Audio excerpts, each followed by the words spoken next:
Day 8, these guys just come down. They're like, you're gonna break your hunger strike. And I was like, no, I'm not. They beat me up and then they dragged me upstairs with my hands tied behind my back. They put me on a chair, and the guy who's the leader of these guys very frustratingly looks at me and he's like, look, you are disrupting the peace in the prison. You are making our lives miserable. Our leadership is like freaked out because if anything happens to you, we have to answer to the Americans. This is nothing personal. This is prison. There is rules here, regulations here. You have to eat. And I look up to him because he said it's not personal. And I look up to him and I was like, it wasn't personal before, but you made it personal now. And in that moment, I could see something breaking inside of him. He didn't say a word after that. This is Safi Rauf, and in 2022, he was captured by the Taliban for 105 days. During that time, he was tortured, beaten, and even went on hunger strike. And today, he's gonna explain how he escaped a refugee camp, negotiated his freedom with a smuggled phone, and survived being a Taliban hostage. Shout out to Drew Carlson for subscribing. If you want to get a shout out in next week's episode, hit the subscribe button. Now, enjoy one of the craziest stories I've ever heard. Welcome to camp. Safi. Yes. Safi Rauf. Yes. Did I pronounce that correctly? Yeah. Nice. Awesome. I've been working on it literally all morning. That was like my morning ritual. I was just in the mirror. Thank you. I said it 6 times. I expected you to appear. I was very nervous. I just listened to your conversation with Jon Stewart, and it was amazing. He rightfully called you Batman. Yes. Which I feel like you've really taken upon yourself since that moment. Like, I feel like you're dressing in leather jackets now. Like, you got the vibe.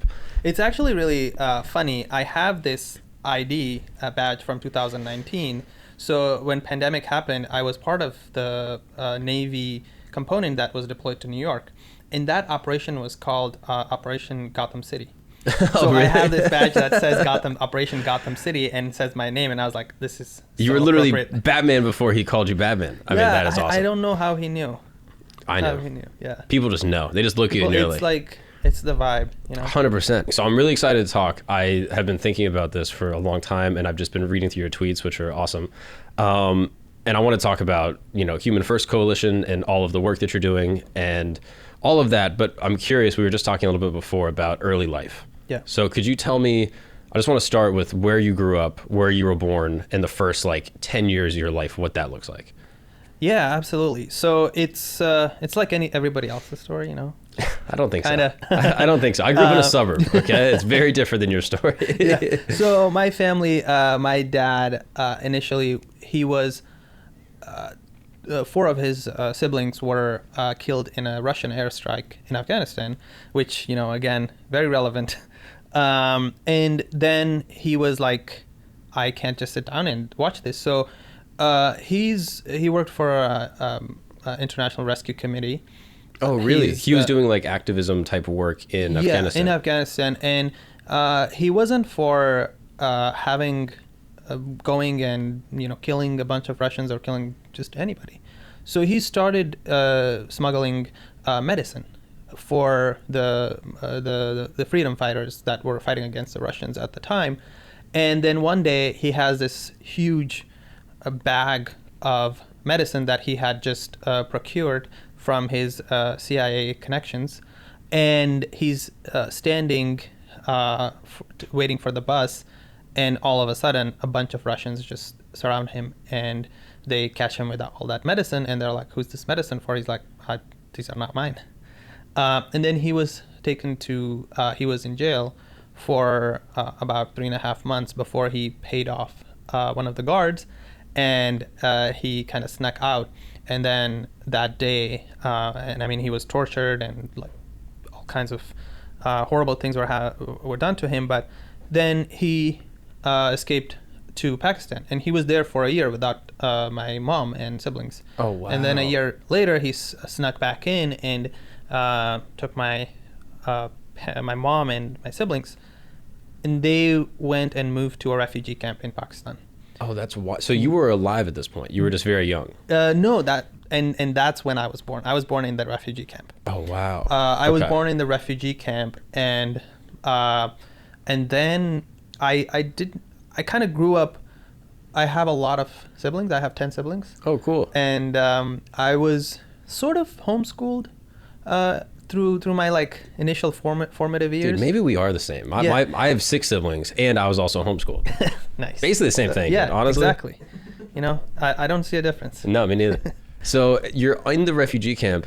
What is your dad like from that experience of having to be, I guess, like kicked out of Afghanistan at that point? Like, is he jaded towards the Russians? Does he have animosity towards the Afghan government? What is his feeling? I mean, he doesn't. My dad is like he's really old now, and he's the sweetest person you'll ever meet. And the only people that he hates with an absolute passion is the Russians. Really? He does not have any animosity towards anyone else. Well, it makes sense, right? Yeah. Like you see a bunch of people in your family tragically killed by, an armed force that's in your country. You're going to get animosity. Yeah, exactly. And it was a very tragic death as well, because his sister had a child, had just had a child. And what she was doing is when the airstrikes, when they started dropping bombs, she took the kid in her lap. She took him outside because when they would bomb the houses, they collapse and then people would be stuck underneath it. So it's almost safer to be outside. So she went and sat by the wall outside with the baby. And while she was feeding the baby, breastfeeding the baby, that's when a bomb dropped and basically killed her. And there were shrapnels stuck in the baby's head, and he was alive for a few days, and then he died. So it's that kind of horrific things that they were doing at the time. And that your dad had to see and went through with the people that were closest to him. And your dad has young children at the same time. Exactly. So he's thinking about his own kids. Yeah, and it just isn't fair. Like, war is one thing, but historically, the Russians have just been more brutal than everyone else. And it has been proven time and time again. Has the current invasion of Ukraine kind of sort of invoked the similar feelings in you and your dad just in recent months?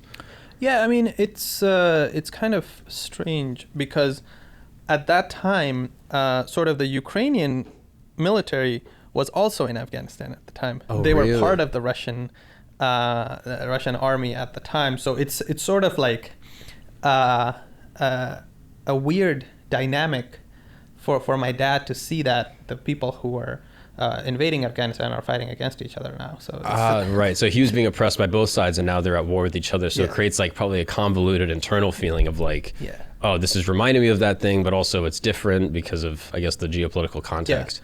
Oh, that's fascinating. And did he have to leave Afghanistan, or did he make the choice to leave? Oh, no, he had to leave because most people who were arrested by Russians at the time, they were executed. Eventually, they were all executed. Got it. So, in fact, when he escaped, he went home and literally he was there for 5 minutes to say goodbye to my mom and siblings and his dad. And 5 minutes later, he left, and 5 minutes later, the entire village was surrounded by Russian troops looking for him. Wow, looking for him specifically? Looking for him specifically, because they had identified where he lived and his house and all that. So and they were looking for him because of his connection to CIA and medicine and trying to like support the fighters. Exactly, and I mean he escaped from prison, so they were looking for him. Right. Oh, wow. So so he has to leave, and in Pakistan at the time they have an open policy of taking Afghan refugees. Is that is that true? So that was at the time the borders were wide open, and also like Pakistan has 1,700-mile border with Afghanistan. Right. You just can't control the whole thing, and historically all of that border has been used from like hundreds of years by different tribes and conquerors and occupiers and all kinds of people to cross, and nobody can control that border. It's just it's very porous, and there's a lot of places you can sneak through. Sure. So now little baby Safi is born in this refugee camp, just a cute little kid. Yeah. And still cute, by the way. Oh, okay. Yes. And my girlfriend would agree. Okay, I'm glad. And living in this refugee camp, what is it like to grow up in a refugee camp? I have only like a fictionalized Hollywood version in my mind, but can you explain like the day-to-day? Yeah, and every refugee experience is different. There's commonalities. There's a lot of things common between refugees where you are stateless, you have no rights. You every day you basically spend your days with packed bags. You don't unpack your bags because no day is certain that you will be allowed to live where you're living at the time. That's one of the common things, but there is a lot of differences as well. Some refugees basically live in the green and white UNHCR tents. However, some refugees who live in that refugee camp and then they remain there for many years, they start building something like mud houses, start adding more tents, or start renting houses in the nearest neighborhoods. Gotcha. So it's different experiences. It's a lot of the times people kind of imagine that refugees are all living in these white and green tents that we have seen on the news or in movies and all over, but it's different. So our situation was kind of a mix of all of them. Sometimes we had to live in a camp. Sometimes we could just go rent a house outside in the city. Initially, until fifth grade, I didn't go to school. So I was mostly kind of homeschooled. And then I got into a really good school. And I went to school there for about 6 years. And who was homeschooling you? It wasn't organized. Right. It was just a lot of the times I used to read my siblings' books. I loved reading books, and I didn't like to read just any books. I liked reading fiction, stories. And in a lot of their books, I would ask my siblings, like, what's a good story I can read? And then they would show me this is a good story, and then I would read it. And it was it's still fascinating to me how I learned to read, because there wasn't a organized or way of my siblings or my parents, somebody like sitting me down and teaching me. Right. And so you just kind of learned to read just through like power of will, just like going through books, being like, I'm gonna know what this means. I'm gonna know this. And that's how I do everything. Until this day, I pick something up. I'm like, oh, I'm gonna learn this. I'm gonna do it. And you'll learn this. That everything I've done in life so far, some of the most difficult things that people are like, it will blow their mind, and it's just like I picked it up, and I'm like, I'm gonna do this. Yeah. I'm gonna learn it, and I'm gonna do it. And so, what language are you reading in? So, my mom speaks Dari and Farsi. Okay. My dad speaks Pashto, and I was reading in Urdu. Oh, really? So it was a jumble of 4 languages. What were you speaking at home predominantly? Pashto predominantly. And Pashto, I guess, is that like a similar like Arabic dialect that's found in Afghanistan? No, it's very different. Oh, it's really? actually closer to Hebrew than it is to Arabic. Oh, really? Oh, interesting. But then Arabic is close to Hebrew as well, so it's actually older than Arabic. The language is older. It has a much lengthier alphabet. It has 46 letters. Right. And many more sounds. So you're speaking Pashto growing up, but then you're getting these Urdu books, which is a predominant language in Pakistan, and then you're just forcing yourself to read in a different language. Yeah, and that's and then you go outside, and then some people speak Punjabi, some people speak Urdu, some speak Pashto. So that's one of the things from the refugee camps that I like to blend in. I never. I don't like to be singled out, because when you are a refugee, you are persecuted, and you are always trying to kind of blend in that environment so that people don't pick on you. And as a kid growing up, that was always my defense mechanism. In school, I never told anybody I was a refugee. So because you're going to school with just regular Pakistani kids. Like Pakistanis, and you don't want to tell them that you're a refugee, because then they start calling you names. So that was my motivation to be fluent in all those languages and sound like a native. Right. And what stories were you reading? Do you remember any of the books that you read that acted as like an escape? Yeah, I mean Alibaba, Aladdin, and all of those, some stories that have become Disney musicals. Right. Oh, that's so interesting. I think a lot of the stories are kind of universal. Mm-hmm. So you read a lot of the sort of the same stories. Now, when you're in the refugee camp, for the formative parts, you said you're living in tents for a little and then living in, I guess, like regular houses. Like, how did that work? It was also one of the things that the refugees are really kind of targeted in different countries is you basically find a house to rent, and then you start renting it, and then the homeowner is basically like, well, the rent for next month is going to be this much. It could be double of what you guys agreed on. And then you can't say anything. You can't go to the authorities because you're actually not allowed to be living outside the camp with the tents. Wow. So you're kind of living illegally outside this sort of tent city is dedicated for refugees to live in, and you can't go outside this tent to mix with the population and to live out there. So what you do is, if the police catches you, you just pay them, you bribe them, and you rent a place for a little bit more than what a local person would pay. But then they take advantage of that, and they are like, okay, next month the rent is going to be double and then triple. So we moved a lot. We moved a lot from place to place.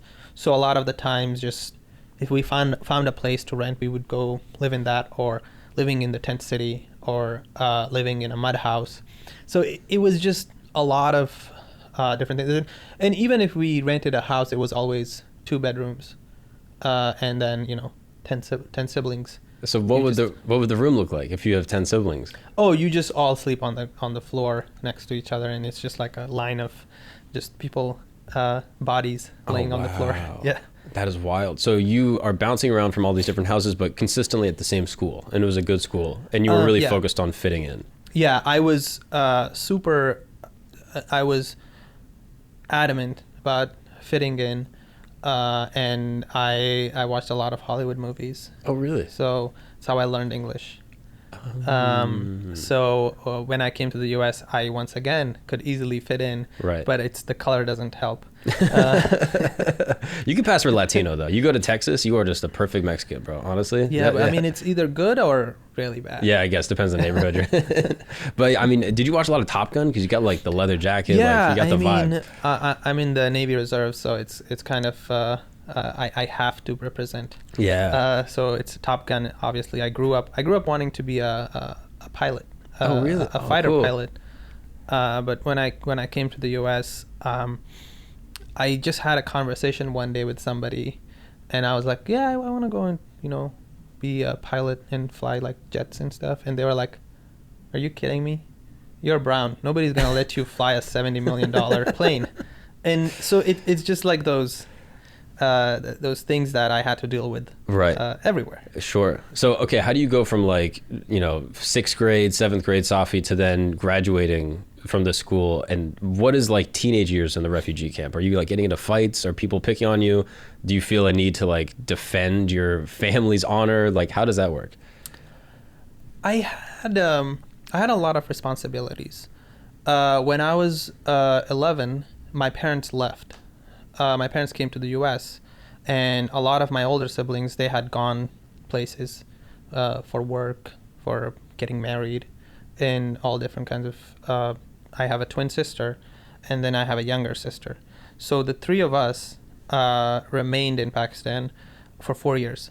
So my teenage years were basically taking care of my 2 sisters. I mean, you were 11 years old. Yeah. And your family just said, hey, we got to go. And you got to be the man of the house. There were no older family, like a cousin that you were staying with? Or? No, I was the oldest male in the house. And in those societies and communities, it's basically even if you're 11 years old, you're in charge. Wow. In the home, because women are not... sort of don't have a lot of public life, or don't go and do things that guys mostly do, like grocery shopping, or paying the bills, or dealing with landlords, or dealing with electricity And how did companies. you feel? Your parents sit down with you and they're like, hey, we're going to go to the United States. I guess they had an opportunity to go and they needed to take it when it came up? It was always understood. Like, as a refugee, it's because of the proximity of everybody in this small house. Every conversation that is had, you are always part of it. Even if you're not, even if they're not talking to you, you're just listening in. So you always know what's happening, even if it's like incredibly major decision or sensitive topics. It's all in the open. Right. So I knew that they were, because my sister had immigrated to the U.S. in the 1996, and then she was trying to get my parents, and she was able to get my parents in 2006. So it took her about 10 years. Wow. And how did she immigrate? She won a lottery. Really? It's there's a program called the Diversity Visa Lottery. So you basically put your name in a hat, and if your name comes up, you got a visa to the U.S., immigrant visa to the U.S. Wow. And that's like a golden ticket. It's a golden ticket. So she got that, and she came with her husband and family to the U.S. And then in 2000, when you first come, you're just an immigrant, and then about 3, 4, 5 years later, you get your green card, and then another 5 years later, you get your citizenship. So when you become a citizen, then you can bring the rest of your family over. Got it. So that's when, and by family, you can bring your parents, not your siblings or older siblings. You can only bring your parents. So my sister was able to bring my parents. She wasn't able to bring us. And then my parents came, and it took them about 4 years to bring their minor kids. So we came and joined my parents in 2011. I mean, and what is your perception of this place that you're seeing movies from? Your sister's going to, your parents are going to. Like, what is your perception of the United States at that time when you're just a young kid? Yeah, it's so funny that every place I go to, I have the full experience. So I come to the U.S. and of all places end up in Omaha, Nebraska, and it's like, yeehaw, baby. yeah, exactly. And it's just so dark. I come and how old were you? How old were you when you came over? I'm 17. Okay. So I'm 17. I enroll in high school, sort of halfway through the semester, as a junior, and then I go to school for about 2 months. And how do you feel when you're on the airplane? Like, you're sitting there, First time on a plane. Really? First Wow. time on a plane. It's just so. We're so excited because finally we can go to a place where we're not illegal. We're not just there and kind of fearing every day what is going to happen to us. So for the first time, I'm feeling really good, and of course, everybody makes America this like amazing, beautiful place. Like all you see is Los Angeles, New York, and all the big cities. But then you end up in Omaha, Nebraska, and especially in the winter, and you see it's all white. The entire state is white. So I start school, go for winter breaks, come back from winter break, and first day back from winter break, one of the kids shoots the principal. What? So full American experience. What? Yeah. So I'm like, we come from this war-torn country to America. Like, finally, I'm and, safe. Yeah. No more weapons. First day back to school, the kid shoots the principal and the vice principal, and the vice principal dies, and the principal is in hospital, and the school is on lockdown, and then each one of us is escorted by SWAT team out of our classrooms, and my parents are waiting for us across the street in a church. Oh my God. So my dad works in this company it's a meat packaging company, Tyson Foods, and he sees this on the news, and he's like, he goes home, gets my mom, and comes in outside the school. All the parents were waiting across the street in the church. So that was my first experience of America. It's Why so did this bizarre. kid? Why did he shoot everyone? Why did he shoot the principal? They had some dispute. Or? Yeah, he was suspended from school, and then he was pissed off. He went home, grabbed his dad's gun, and came and shot the principal and vice principal. What the fuck? Yeah. So fast forward, I graduate from high school. Well, first, I'm curious, how was high school? Like after that, obviously that's a crazy way to start, but like you have a whole year and a half to graduate? Yeah, about a year and a half to graduate. And how are you treated when you get there? Do you feel like you're fitting in? Are you there with your sister also? Yes, my twin sister, we're both in the same grade. It's a mixed bag. Some experiences are really good, incredible teachers. They all love me. I'm sort of a teacher's pet. So they all love me, and I'm getting along. And so in South Asian cultures, you really respect your elders, and your teachers, they're like, you would never shoot them. Yeah, exactly. That's never. You don't do that. You treat them like your parents. It's extremely rude to shoot your teacher. It's just, I don't know how dare. So I had an incredible experience in high school. There was one of like somebody wrote on the board that Safi is a terrorist. Ooh. So there's those one-off experiences, but that's just. And what year is this roughly? The year like in high school in Nebraska? 2012, 11, 12. Okay. 2011. I graduated in 2012, so 11 through 12. And how was your sister's experience? Was it similar to yours? So I was more Americanized and fitting in better than they were. You're a chameleon. Yeah, exactly. So I was fitting in, and I was, making friends, and teachers were liking me. They were not as much. They were more still kind of traditional, reserved, and I mean, they were doing incredibly as their grades and progress goes, but they were still struggling to kind of get used to the culture and socially acclimate. Yeah. Did you play any sports or get involved in like extracurricular things? There wasn't at the school. I was a nerd, so I was in the chess club. I was in science club, chemistry club. Are you good at chess? I'm okay at chess. Yeah? Yeah, I'm okay at chess. So I was in the chess club. I was in science club. And did you feel a sense, I know a lot of immigrants obviously will feel a sense of pressure where they're like, okay, I'm here, I have this opportunity, I'm not going to waste it, I'm going to go hard on my studies and my whatever, and I'm going to be a great student for that reason because I have this great opportunity. Did you feel that same sense of responsibility? Absolutely. Okay. Absolutely. I had to do everything. I took every opportunity. I took all AP classes.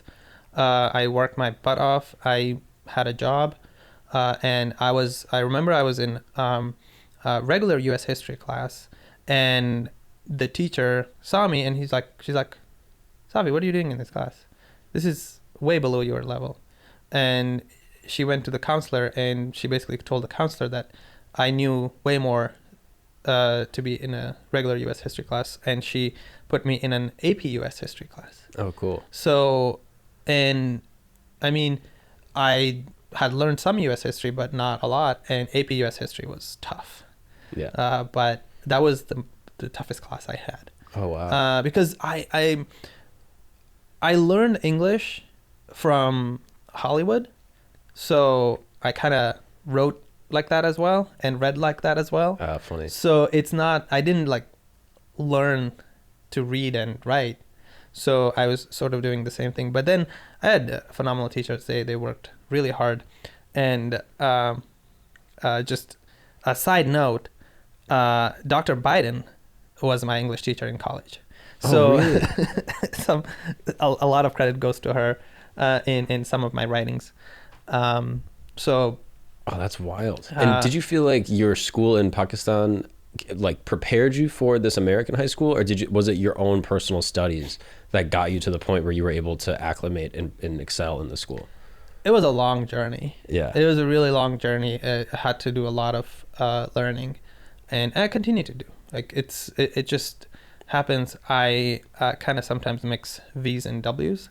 So I don't say instead of V's I say W's, and then instead of W's I say V's. So I have to catch myself every time, and my girlfriend makes fun of me for that funny. all the time.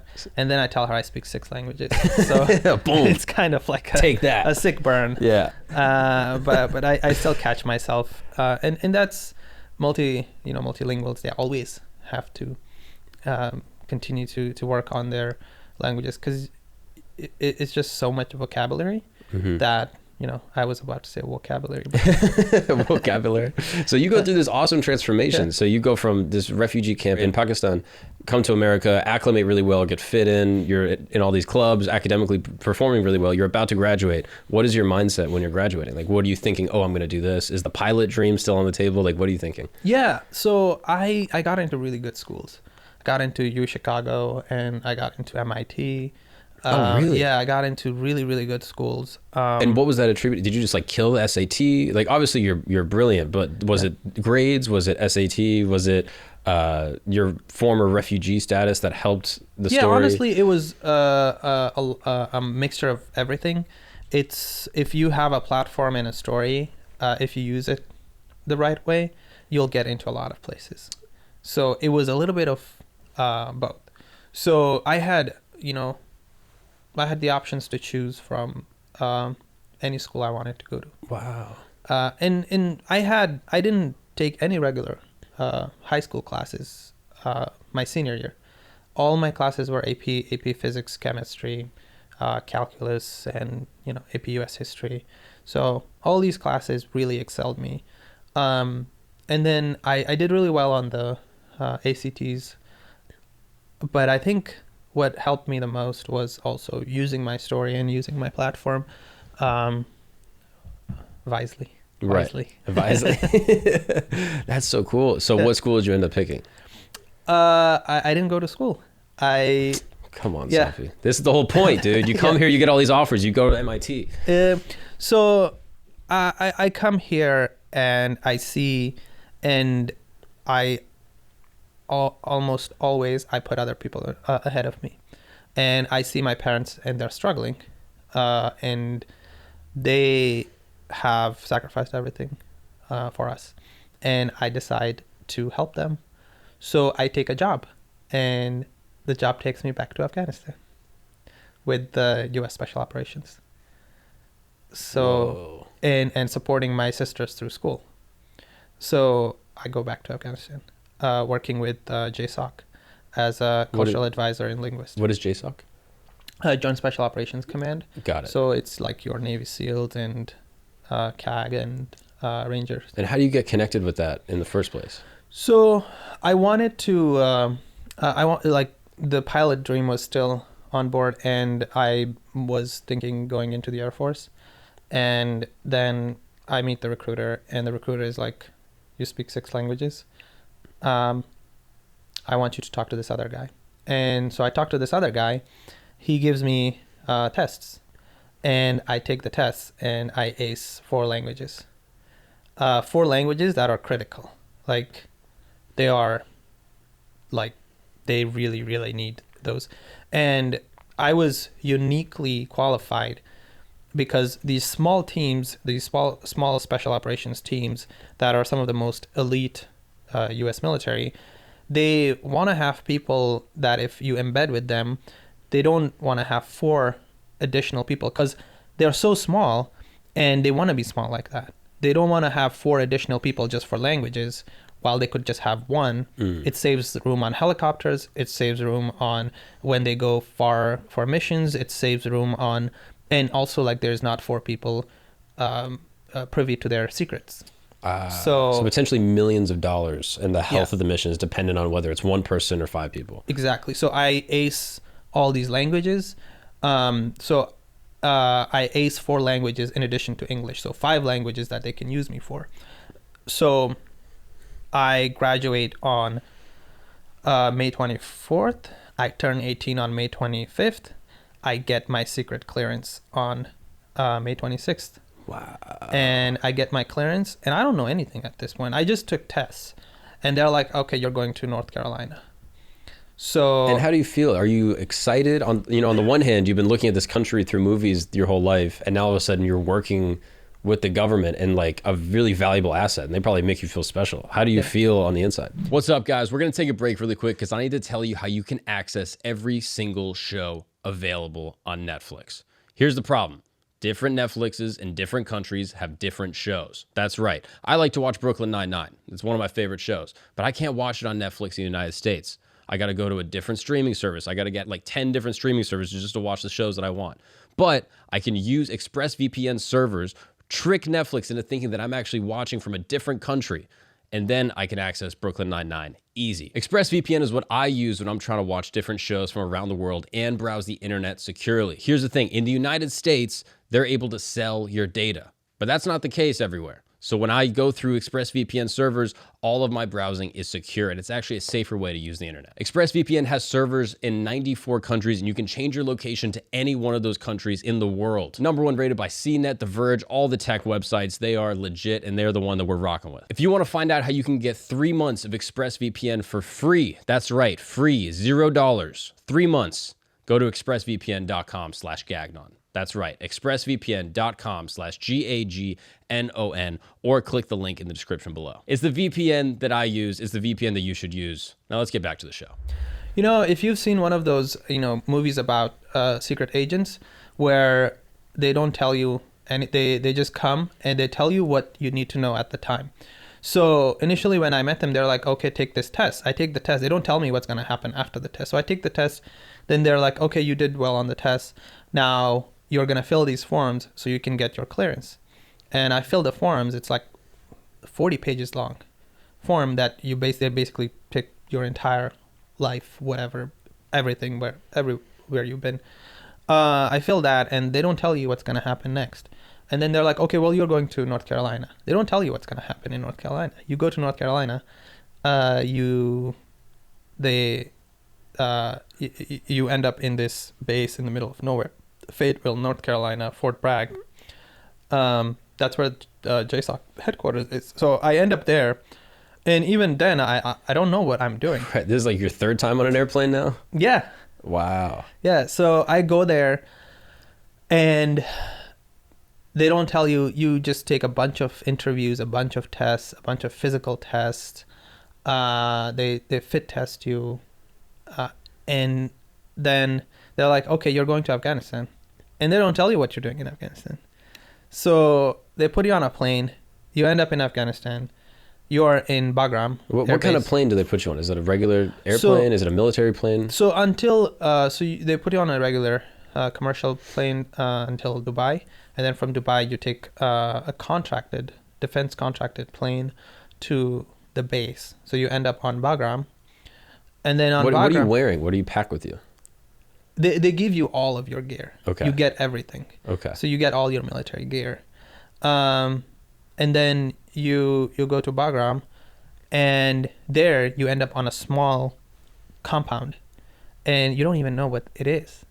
But later you find out it's the most secretive organizations in the United States military. And so how do you feel? You're 18 years old. You've been in America for a year and a half. Yeah. And all of a sudden now you're back in Afghanistan. Really, you haven't even been in Afghanistan that much. So now you're in this country that you're ethnically a part of, but you haven't even really lived in. Yeah. How do you feel? It's a surreal feeling, but again, all I'm doing is fitting in. I'm like, I go everywhere. I'm like, yeah, I've done this before. This is what I'm born to do. Like, I've always done this. On the outside, but on the inside, how do you feel? Yeah, on the inside, it's like so nervous. Oh, really? It's like, a lot of the times it's, when you grow up in a refugee camp, when you deal with so much shit, then the feelings just kind of disappear. It's like you shove it down. You shove it down so deep that it's just like not there. Being uncomfortable is normal for you. Absolutely. Like I'm always uncomfortable, and if I'm comfortable, it's something's wrong. That's when you're actually uncomfortable. If you're on a beach drinking Mai Tais, you're like, oh shit, something's bad. Something's bad. And just to back up, your parents, you had mentioned that they were struggling. Yeah. So how was their experience transitioning to America? Because by the time you got there, they had already been there for a few years. How were they fitting into Nebraska? Yeah, so they don't speak the language. Mm-hmm. They have to. They're at this point they're 70. And your dad's still working. My dad is still working. And they have to leave everything that they have known for their entire life and start all over again. Everything. And that's scary. Especially at that age. It's impossible for many people. Yeah. And I mean, my parents even able to do that much is kind of extraordinary. You just, you take a 70-year-old American and you take everything from them, like just the clothes on their back, and you take them and put them in the middle of nowhere, and you see them how they do, like raise a family. Yeah, they'll get angry, they'll get jaded, they'll get it's depressed. like a reality show almost, right? Like you just throw them in the middle of, but it's not for a month, it's for a lifetime. Right. So you kind of have to forget from where you come from, because you never know whether you're ever gonna go back. My dad has never been back since he's here, so it's just kind of like you are eternally attached to that country, but due to circumstances you can never go back. And you're saying he's attached to Afghanistan. Yeah. Did he like Pakistan? Oh, I hate it. Oh, really? Continues to hate it. It's the discrimination that happens in Pakistan against refugees is just unimaginable. Like, it's just they use derogatory words. They treat you like a second-class citizen. Right. You have no rights. You have no rights. You have no access to healthcare. You have no access to education. You have no access to food. Yeah. All the food that comes from is UNHCR trucks. And if UNHCR trucks don't show up, you don't have food. Yeah, and I guess for a kid, maybe it's a little bit easier because you're malleable. You don't know anything. You're just kind of, this is what life is. But when you're a grown man trying to raise and support your family, it must be very emasculating to live in a house. And then all of a sudden some guy goes, I'm doubling the rent. Yeah. And you go, the I pride, have nothing. Yeah. And the pride that's hurt in the process.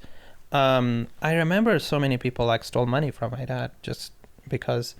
And also like you get you get a house, you pay a deposit, security deposit, and then they tell you, well, you have to pay the rent in advance. So you have to pay the rent in advance and you pay security. And then when a month later they tell you that the rent is double, now if you leave, you don't get your deposit back.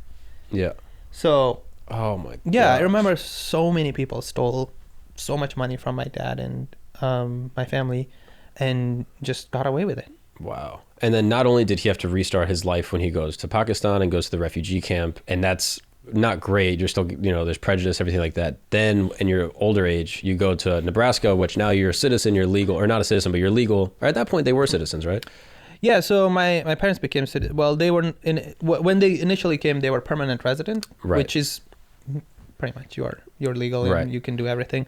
But then they became citizens in 2012. So it's amazing, but then at the same time, you're still restarting. There's probably not really any Afghans in Omaha. You still don't know English. You still can't communicate. Right, with so you're everybody. isolated. You can only talk to your wife and your kids. And if you had an amazing job in Afghanistan or Pakistan, you come to America and you have to do, food packing or something like that. Yeah, exactly. It's emasculating again. It's another level of frustration. And I mean, my dad really prides himself on working really hard and providing for his family, and he continues to work. He's 76 years old and he continues to work. Badass. And he really loves working because he's saying that the day he stops working, it's basically like it's sort of a way of staying young for him. But my mom is struggling with a lot of health problems. She just had a heart attack, and then she had really bad knees. So and she's struggling going to work every day. And I basically told her, I was like, you're gonna quit your job and I'm gonna go work and support you guys. Got it. And it was, now in retrospect, it was a once in a lifetime opportunity, because so I end up I go to Bagram, and then from Bagram and they put me on another military plane to this outpost in the middle of nowhere. And I go there and I am there for a month getting trained on the field. And then a month later, I find myself with a task force. And basically we're doing nighttime operations. Wow. So I'm going on these night raids where like some of the most secretive missions in the world. Like I was part of one of the most elite US Special Operations task force, and like still to this day they're not known that they exist. So I'm part of this team and I'm only 18, and the next youngest person on the team is 30. Wow. So there is this gap, but they look at, and again, I'm a chameleon. I kind of blend in. I grow my beard. I grow my hair, and I like just blend in. And they look at my potential that I can switch between languages like that, and they can take me everywhere. Right. Before I got there, they had 5 linguists. When I got there, they only needed me. So so one of those Black Hawk helicopters, you can only fit 6 people on each helicopter. And then the team consisted of about 30 guys. And so they saved one helicopter because of me. And the fuel and the risk and all of that. I couldn't imagine how valuable it is. Exactly. So they get me, and and this team is sort of self-sufficient because they have radio guys, they have PJs, they have medics, they have a PA. So all of these guys, and then so the 20 guys are the shooters. They're those are basically the infantry guys, and then the other 10 are specialists in different fields like interrogation, intel, collection, PJs, medics, PAs, even surgeons, and pilots. And then these 20 guys. So when they usually take about 4 helicopters to go on a mission. Now, if you can save one helicopter to go out on a mission over like thousands of missions, you're saving 1,000 trips of one entire helicopter. So I'm the most valuable member of the team because the 20 guys who are shooting, anybody can replace them with like somebody who's good at a good infantry soldier. There's a lot of people good at shooting. Yeah, a lot of people are good infantry soldiers. There's very few people that speak those specific 5 languages. Yeah, so I become one of the most valuable part of this team, and they take me in and all these guys have kids that are as old as me. Right, yeah. So they look at me as their kid, but also like I'm always the second person on target. And that's because I'm right behind the team lead, because as soon as he breaches the door, I have to speak to the people. So I have to tell them to raise their hand, like hold their hands, show their hands, drop their weapons. Do you have a weapon also? Yes. Sometimes I do, sometimes I don't. But it's but I got like trained on the field and everything. So I go there and I became really, really good at it. What was that first raid like? What happened? I had never used night vision goggles before, and they just fit me before the mission, and I put on the night vision goggles. And so when you're on a helicopter, the lights are still on in a helicopter, and when you are in a ready kit room, you still have the lights on. But then we get off the helicopter and it's pitch black, and you bring the knots down and you can see like it's all green, and it's just out of this world experience. Like you can see everything. Wow. And it's quiet. It's like pin drop quiet, and it's this we landed in a field, and it's open all, and it's the fields were freshly watered, so we landed in like mud, and then you are like walking in mud, like pulling your feet, and you're wearing, you easily wear an additional 70 to 80 pounds body armor, kit, everything else. So you're walking, and it's just I was really skinny. I weighed about 130 pounds at the time. And so one of the things that the team leader told me, he's like, just you come back from mission, you just debrief everybody, and then you go to the gym with us, and you work out with us, you eat with us, you drink with us, and you're part of the team. And so I started hitting the gym, and I gained 40 pounds of just muscle, and I'm like shredded and just best shape of my life. Do you feel connected to the other guys in your unit? Like, oh, absolutely. This is like, you feel like is that the closest? We're all living together, and it's just one like big family. Up until that point, is that the closest that you have felt with other people? in that way? Yeah, absolutely. Because I had never lived with other people or had the time to actually spend time with other people to go to movies or go other to than your family, games. of course. Yeah, exactly. My family, that's the only people I felt closest to.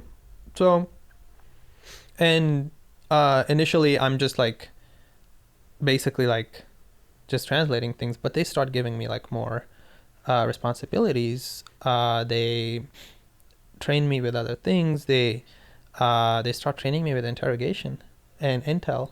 So on target, I go, and as soon as the target is secure, the first thing I do is start asking questions from all the guys. Wow. And it's from sometimes that meant getting more people, saving the mission, getting real-time information that could be used on target for different things. For example, where are the weapons? Or if we were looking for a specific guy and he wasn't there, where is this guy? And trying different methods to kind of find out, because you just have to learn how to get information from them. And then later down the road, did some undercover missions, and being on those missions, and then I was route planning for them and just which routes we were supposed to take. And then we go to Kabul, and in Kabul I'm like planning all of these missions for them, and recruiting people, and kind of running sources, and gathering information about enemy networks. And is this your first time in Kabul? First time in Kabul. Wow. So I had never been before. I was born in Pakistan. Right. So what is the scariest moment that you had while you're 18 working with these guys? Like what are the things that are happening that you remember now still, where you're like, wow, that could have gone really bad? Oh, almost getting shot. Like, because so we went on a mission, and we kind of like we landed on the target, and the target is this guy trying to escape on a motorcycle with another guy on the back of the motorcycle, and they're both running, and we landed on the highway, the helicopters, and we surrounded him like an L shape. And so the rule at the time that we had to abide by was that we had to ask him to show his hands. We couldn't shoot him until he shot at us. So that was sort of the Geneva Convention rules that we had to abide by, because if somebody's not shooting at you, and if you can't see a weapon on them, yeah, you can't just be going and shoot them. Or even if they have a weapon, you have to ask them to drop their weapon. Right. So he's covered in a shawl, and he gets off. We land. He gets off the motorcycle, and I'm asking him to. So I ask him, "Let me see your hand," and we're like 10 meters apart, and he can see me. I can see him, and I'm like, "Let me see your hands," and he's like, not budging, and I tell him again, "Let me see your hands." And what was interesting in this mission as well is we usually did nighttime operations. We did all our missions at nighttime. This one was during the day, because he was trying to escape. So we got a hint. We got a report from somebody that this top level Taliban commander was in this village, and he was leaving. We were planning on going to get him at night, but he was gonna leave and go back to Pakistan. So we basically like just go, and he leaves, and we are following him with a helicopter. He's on a motorcycle during the day, and I ask him once, it's like, "Let me see your hands," and he doesn't budge. I ask him again, "Let me see your hands," and I'm almost about to ask him for the third time, is when it's like he just sprays with his AK-47 under his shawl, and one of my teammates just grabs me by my body armor and like ducks me down, because I was standing, and we duck, and then I look up and he's gone. What? Yeah. So there were other similar times. Whatever happened to him? Did you catch him? Oh, he's gone. By that I mean he was like just completely obliterated. He's gone. Yeah. I understand. This is military speak. Yeah. I need a translator for military. Exactly. Yeah, no, it's these guys are like, they can shoot with one hand from Yeah. 300 meters in the middle of the ice. So the second he starts shooting at you guys, you're able to he compromise. He was gone. Nobody got hurt. Wow. And I'm curious, at this point, what is your perception of the Taliban? So, like, did your parents talk about the Taliban growing up? Like, when you were a kid growing up in Pakistan in the refugee camp, what did you think of this group? So my family was always moderate, modern, educated. Most of them lived in foreign countries, in Western countries, America, and we were always against any kind of violence and against the Taliban, because what they were doing, and other terrorists, what they were doing is killing innocent people. The war was not fair. They were not targeting military. They were not going out there and on the open field fighting against military. They were going and bombing schools. They were bombing hospitals. They were bombing mosques and places of worship. And they weren't going and, fighting in the open field against the military or. So that was incredibly clear to us that they were not the right people. Got it. And again, it was being in that place was sort of out of necessity, but also I learned so many valuable lessons from those people. They were such a diverse group of people as well. Mm-hmm. It was like, because everybody was recruited because they were good. Everybody was recruited because they were good at something. Right. You were dealing with A-team guys. Yeah. So this is hand-selected from across a broad Yeah. group.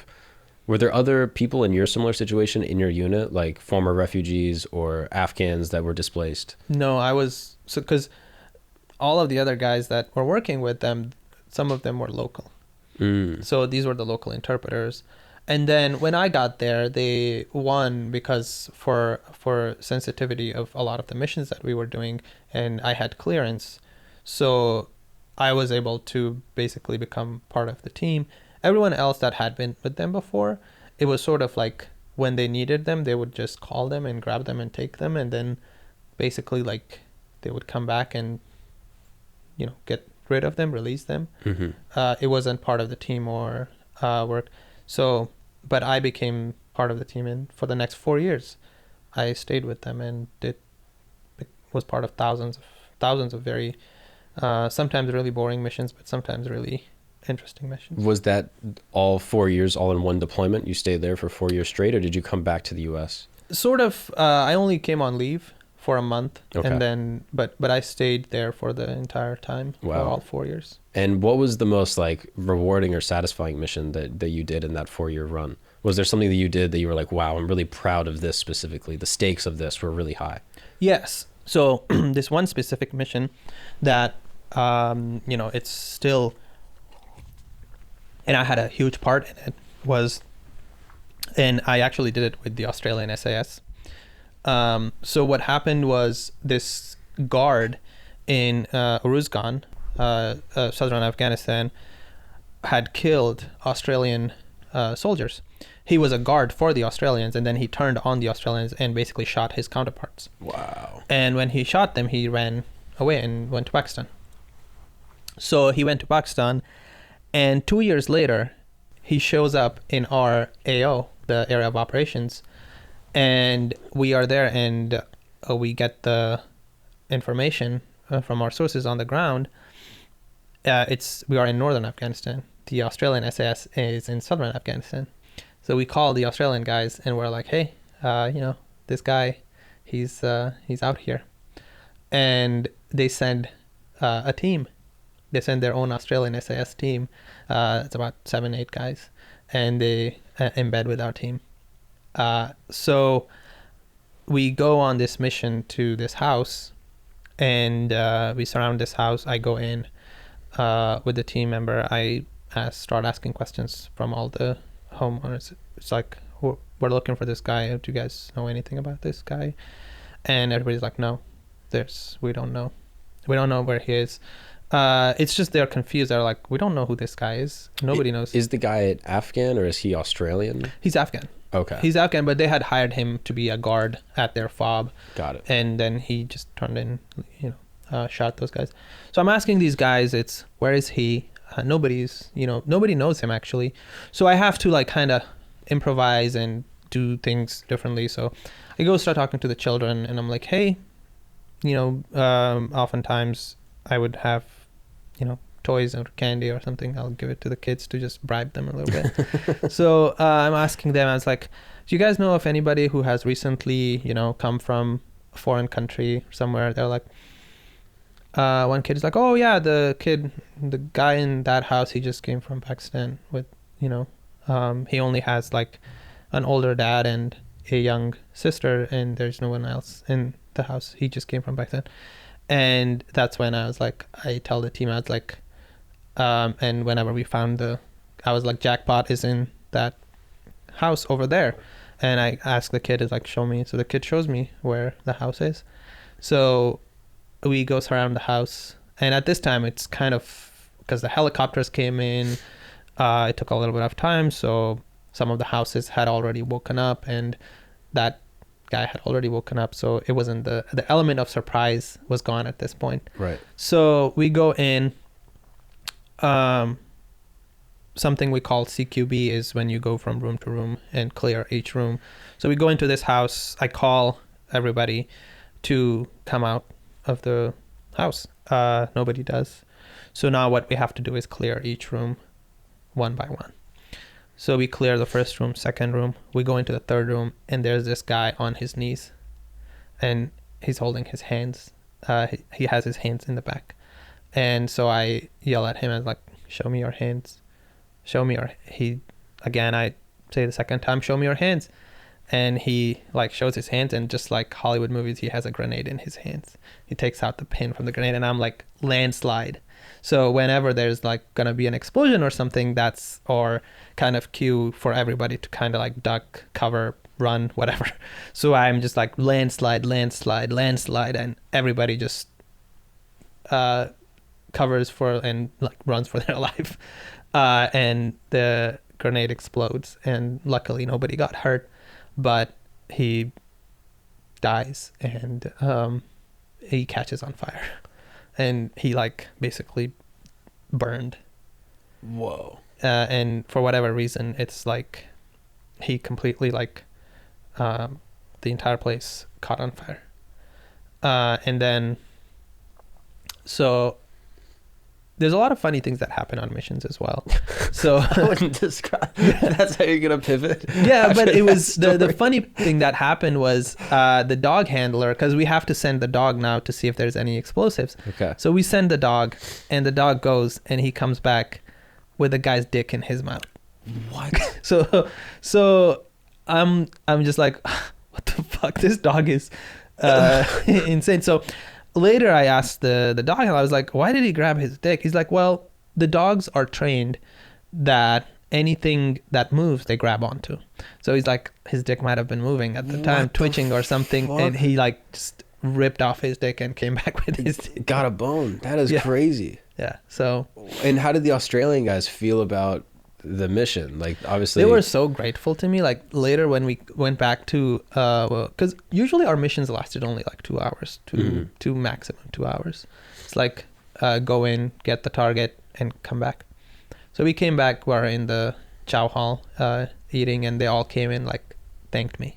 Yeah. Because, I was able to find the guy on target.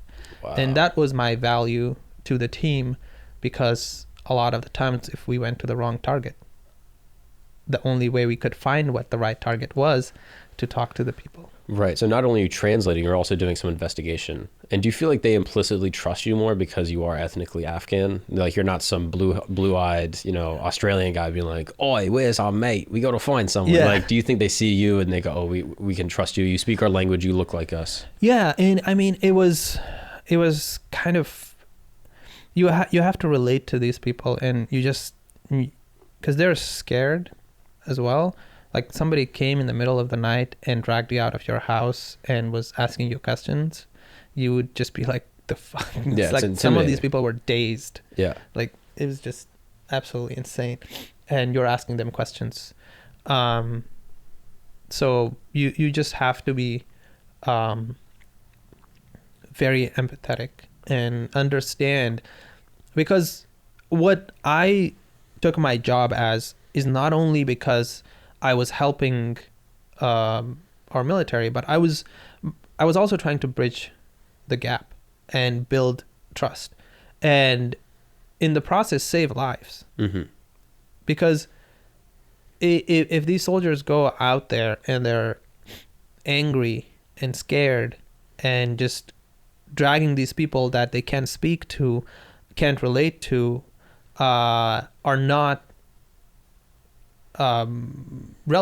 related to them, or anything could go wrong. Mm-hmm.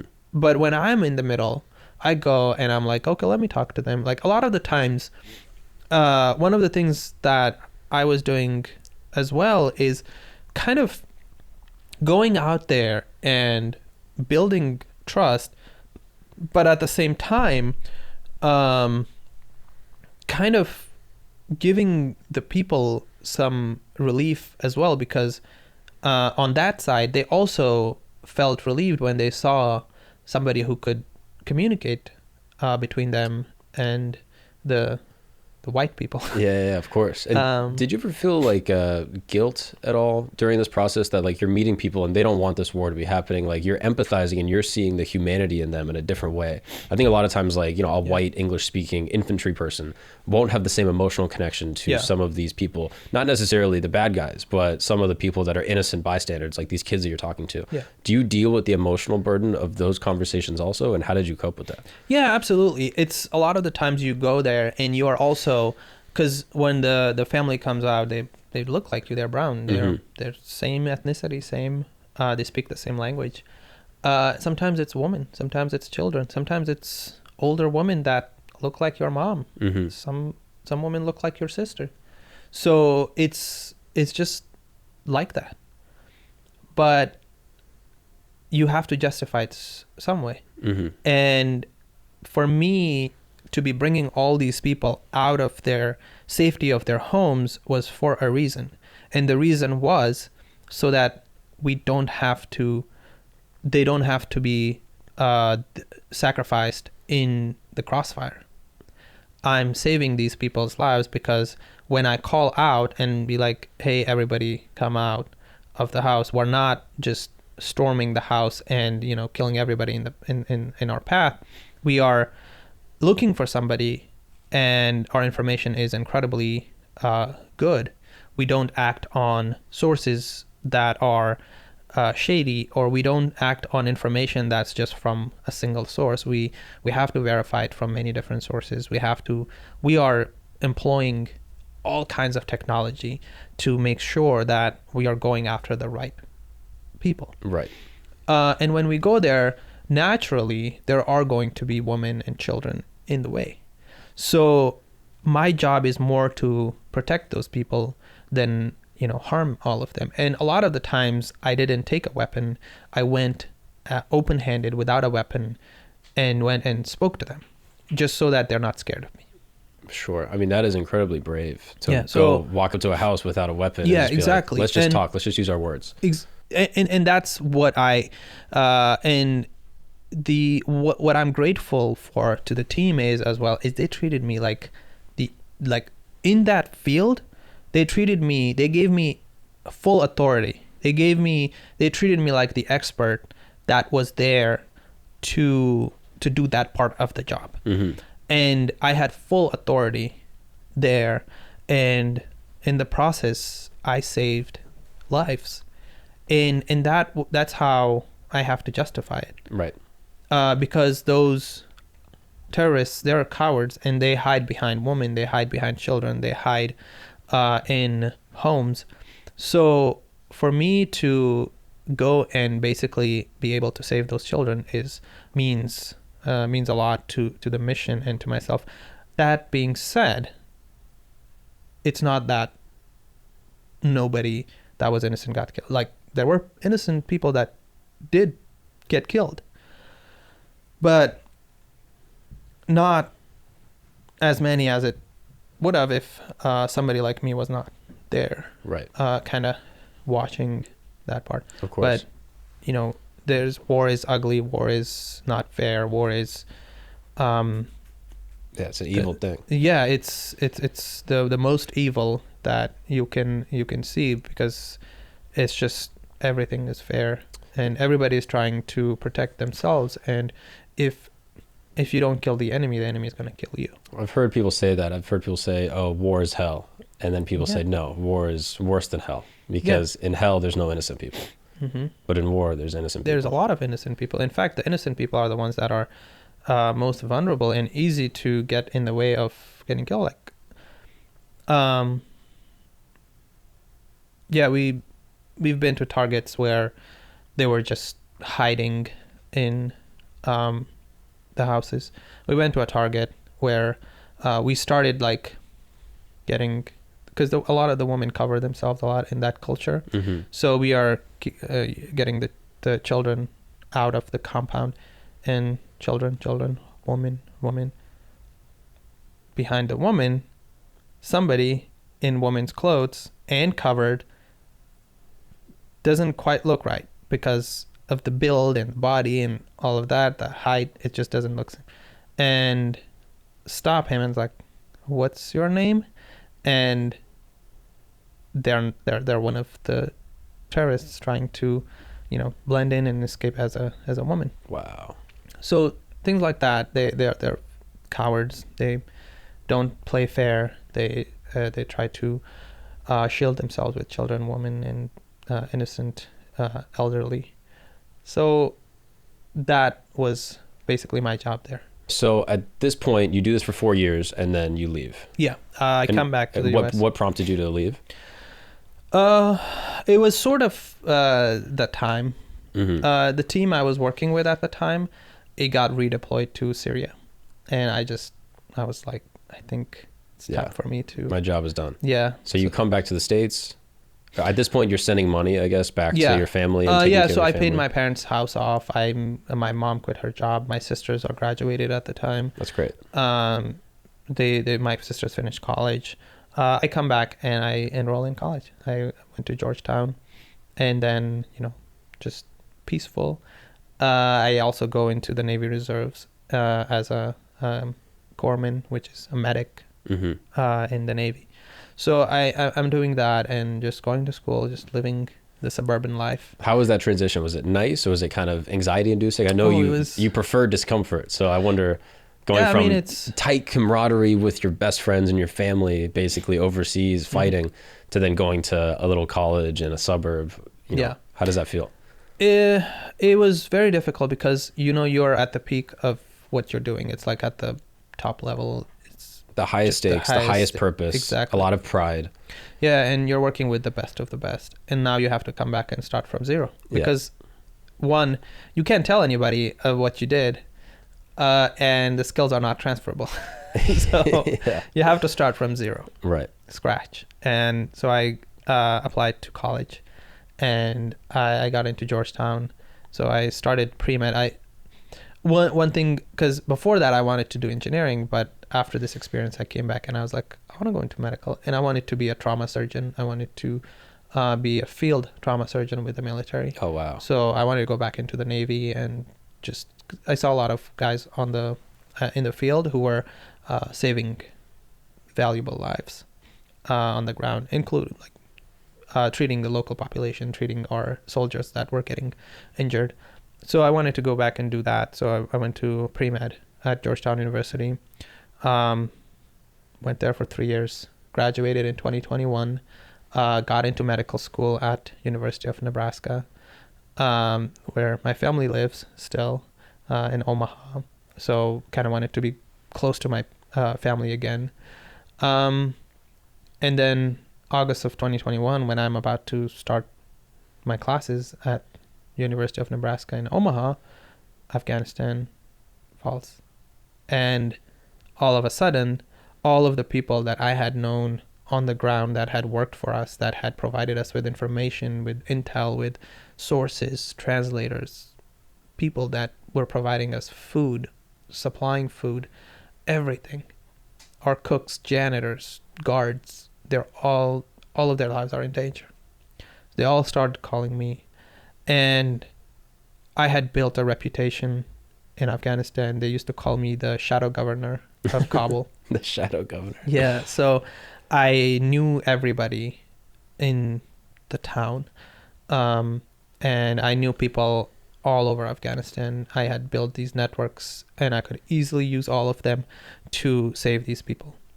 And I had a choice between going to school, medical school, that's always been my dream, or helping these people. So once again, I chose to help these people. Right. This is the same choice you had when you were graduating college. Like, oh, do I go to MIT, chill in Boston, go to school, party a little? Yeah. Or do I help my family? Do I help the country? Exactly. So I chose to help these people. And where were you the day you found out that US troops were withdrawing from Afghanistan? And what was going through your mind? Were you angry? Were you scared? I mean, I was always in favor of withdrawal. Oh, really? Because another 20 years and the results wouldn't have been any different, because it's just the war was just not going anywhere. Mm-hmm. It was just, innocent people's lives were being affected by it, and we just didn't have a goal. We just didn't know what we were doing there. Mm-hmm. And it wasn't going anywhere. And as somebody who is in the military, I didn't want for us to keep sending our troops out there. Right. There needed to be it was our longest war, and there needed to be an end somehow. It could have been done differently, could have been done much better, but it needed to be done. It wasn't a choice between, if we had stayed another 6 months or another year, things would have turned out differently. It wouldn't have turned right. So it's not the decision, it's just the way it was carried out. Exactly. So I was in Arlington, Virginia. My brother was in Kabul at this time. He was back there running a Coca-Cola factory. So I call him 3 days before the fall. I was like, the fuck you doing there? We were seeing all over the news that, that place things are not looking good. He's like, oh, everything's fine. Outside, nothing's out of the ordinary. And I was like, yeah, you just need to leave. So he got his ticket for like the 2 days later. And he got on a plane. His plane landed in Dulles, Virginia. I went to pick him up at the airport, and I'm like, so did you hear the news? He's like, what news? I was like, Kabul fell. Taliban took over. He's like, what? So he was on a plane. He didn't know that it had happened. Wow. So he came, and he also had a there were about 600 people working for him. So these 600 people were all really smart people. So we put about 100 of those people to work to start rallying people, start gathering people. We built our network from ground up and started evacuating people. And how are you evacuating people? How does that work? I've never talked about this before, but so what happened at the airport was we didn't have military on the ground. State Department was kind of screwed. They had no plan to exit. The airport got run over by the people. So nobody has a plan what to do, how to clear the airport, how to secure the airport, and how to start evacuating Americans, American assets, embassy employees. And CIA comes through.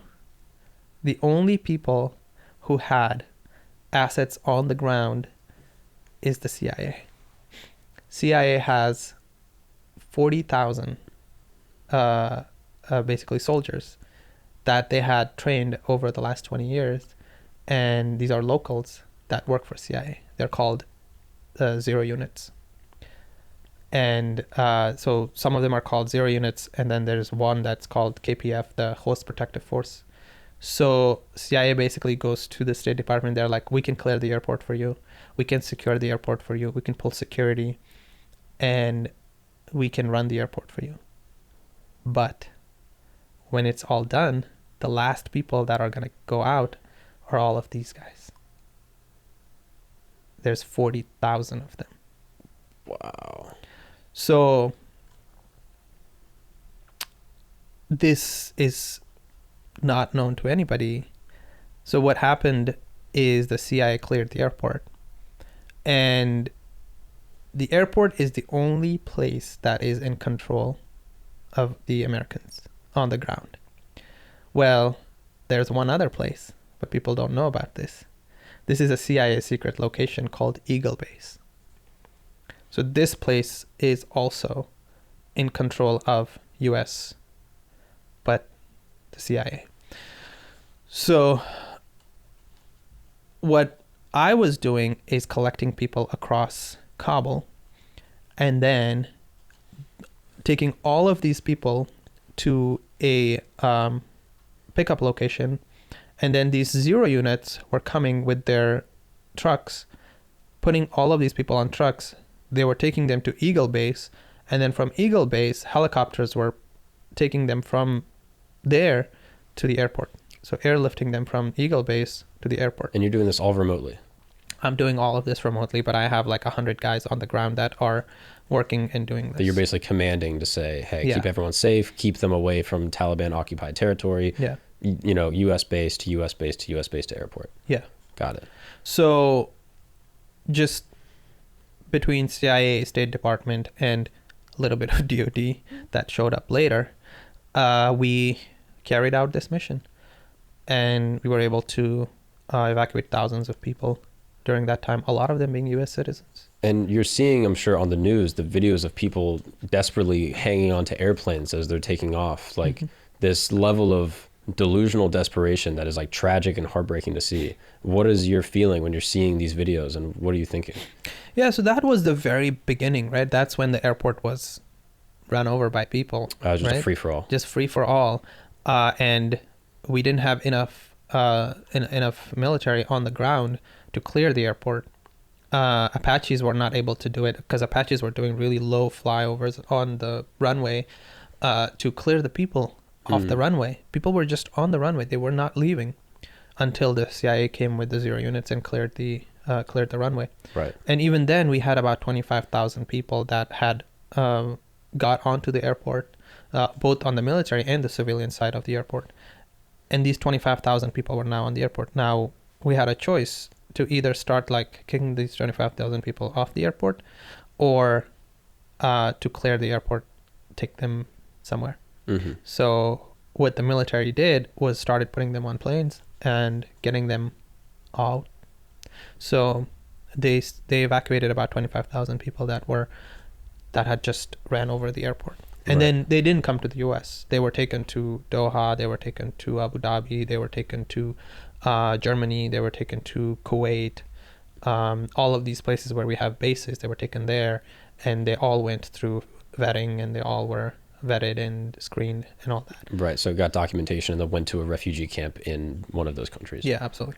Wow. So between state, CIA, DOD, we were able to evacuate about 125,000 people. Wow, and you total. played an integral role in getting all of those people evacuated. Yeah, I mean, my team, the people on the ground, we had about 40 guys in our operation center, and our operation center was like across the street from the White House. Wow. On 15th Street. And I had a team of about 40 here in the US, and all of these guys were former Special Forces guys and former Intel guys and CIA guys, FBI. So just State all day Department taking guys. calls, getting people organized, and I mean, that's an insane amount of coordination. It was insane how it all happened. And like I said, this is what I've always done in life, is just see a problem, and even if I've never done it before, like someday I would end up in a plane and we won't have a pilot, and I'll just be like, I'm gonna figure this out. So it was just like that. I had never before evacuated people out of another country, and the amount of work that takes to get one plane off the ground is incredible. Yeah. So, and this until August 31st is when we are, the military is there. We have military planes, we have other chartered planes. It's all happening. But August 31st happens and everybody leaves and stop. And that's the cutoff. That is the cutoff. Now, that's the cutoff for planes and all, but we still have thousands of people left there, including U.S. citizens. Right. So we're obligated to evacuate them. So it's another set of problem, and I get to work. I start calling people. While we were doing the evacuation on the ground, and during that time, we had developed a lot of relationships with the Taliban. So start talking to Taliban, start trying to kind of, appeal to what would appeal to them. And be like, well, you guys are the government right now. You guys are in charge. So either you guys can look like North Korea and Iran and be like somebody who the rest of the world never sees of, or you can be legitimate. And the first thing to legitimacy is to have the international community be coming in and out of Afghanistan. And the way you do that is to fix the airport. Wow. So you're telling the Taliban leadership this? Yeah. So I'm telling them that's the first thing to do. So we start talking, and I'm like, well, I can help you. I can help you bring planes to Afghanistan. All you have to do is cooperate with us. So through like almost 3 weeks of talking back and forth, I was able to get the first plane back to Kabul. Wow. And the first plane, September 28th, we got the first plane off the ground, and with 117 U.S. citizens. And it took us actually the U.S. citizens, they came to the airport, and while we were arranging a plane, things fell through, didn't happen. And all of those U.S. citizens had to stay on the airport for 3 days. So they were just living in the airport? In the airport for 3 days. And we had to provide security, food, shelter, water. There were children, there were women. Yeah, that is a logistical nightmare. Yeah, it's like from tampons to like diapers to baby formula to food, all of it. We had to provide all medical of that. Care, I'm sure people medical are sick. Care, exactly. Wow. People with diabetes, we had to provide all of it. And the Taliban is cooperating generally to leave the airport as a safe place. I mean, the airport is like incredibly visible to the entire world. Right. And this is the first plane that's going to take off from Kabul. So it's a privately chartered plane.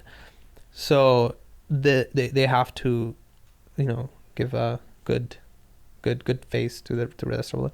So it happens in 3 days. The plane leaves to Abu Dhabi with 117 U.S. citizens. Great. And mission accomplished. First plane happened. State Department saw this, and they're like, "Can you repeat? Can you do this again?" And what do you think? You're like, and I was like, "Yeah, of course." So State Department starts paying for the planes, chartered planes, and all of the expenses on the ground for my team, and we start chartering planes. Wow. We start evacuating people, and we evacuated close to almost, like, the number, if you add up all the numbers until today, it's probably about close to 10,000 people. And so you're acting as the liaison between the State Department in the United States and DC and the head of the Taliban basically in Kabul. Yeah. And being that intermediary. How do you get the trust of the head of the Taliban? They look at you and they're like, this is an American guy, he's working with them. Why should they believe you? I mean, they need something that I have, and they have something that I need. They do want to look legitimate. They do want to have a relationship with the Western world. They do want to look like a legitimate government. So they see me as somebody who can give them some legitimacy. If they keep cooperating, they keep doing what we want them to do, they think that someday we will see them as a legitimate government. Right. And I'm also like giving them that hope as well. I'm like, yeah, I mean, this is how you become a legitimate government. If this is the biggest thing you can do is operating an airport. And if the airport is operational, you are going to have some people leaving, but you're also going to have some people coming back to see you guys, to observe you guys. Westerners are going to come, journalists are going to come, photographers, like documentary producers are going to come, like everybody's going to come and see you guys. And they want to see what you've done with the place. Hey guys, we're going to take a break really quick because I got to tell you about my good friends at Morgan & Morgan. Let me paint a picture for you, okay? This is a thing that happened to me once. I was driving down the road, minding my own business. It's a little rainy. Boom. Someone drives into the back of me. My whole back of my car is dented. My neck hurts. It's a nightmare. I trade insurance with them and I go home and I'm like, the last thing I want to do is have to get an attorney involved. The guy asked me, he goes, have your attorney reach out to my attorney. I was like, I don't have an attorney. What are you talking about? I don't know who to reach out to. I got to call someone, sketchy website. They got to ask me all these personal questions. I don't know how to deal with it. You know what I could have done? I could have called Morgan & Morgan. This is why Morgan & Morgan's great. You can get an attorney in less than 8 clicks. That's right. Submitting an injury claim has never been easier. It's more like using an app than actually calling a lawyer. It's the easiest thing in the world. If you're ever injured, inshallah, I hope you aren't, but if you are injured, accidents happen, you can check out Morgan & Morgan. Their fee is free unless they win. That's an amazing deal. For more information, go to forthepeople.com/Gagnon. That's correct. forthepeople.com/GAGNON or dial pound law. That's right. That's pound 529 from your cell phone. That's for the people, FOR, thepeople.com/Gagnon, GAGNON, or dial pound law, pound 529 from your cell phone. Let's get back to the show. And then I go. I went to Kabul. They're like, well, can you come and meet with us in Kabul? I was like, sure. And how do you feel? Are you like, oh, this is a setup? I'm incredibly nervous, but whatever. Like, I have to do it. And why do you have to go? So we were doing this on a phone, right? Like, we haven't had any FaceTime. There's not that to get it to the next level, to build that more trust, and to continue to do that is to actually go and have some FaceTime with them. And I didn't do it like I wasn't being careless, or you could be the most careful person in the world and something will still go wrong. Yeah. But I had everything in place security wise. I had bodyguards. I had talked to all of the senior Taliban leadership. Right. We had everything on paper. You're not going as just a guy. You're going as someone with military training, linguistics training, negotiation training. Yeah, all of that. So I go there and I meet with all of the Taliban leadership, and they give me like 8 bodyguards, like 3 Land Cruisers with like pickup trucks. Oh, the Taliban gave you the security. Yeah, they gave me all of that, and I am meeting with them. Everything is going really well. How was that first meeting? You walk in the door, and what was it like? It was surreal to see like all these guys that for the longest time I was fighting against them. And did you know them as targets and as people? Oh yeah, these are all like really popular guys. Some of these guys had been in Guantanamo for like 10 years. So they are really, really like notoriously well-known Taliban leaders.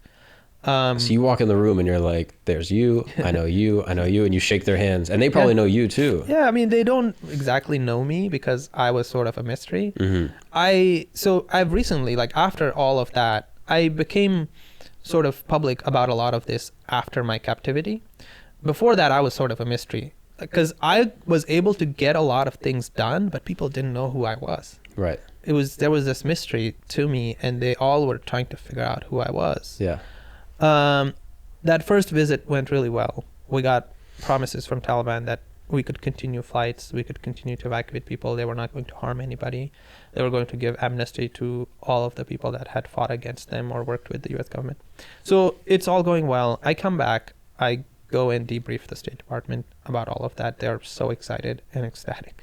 They're like, first American on the ground, bringing us back real intel of the airport and Taliban's like temperature.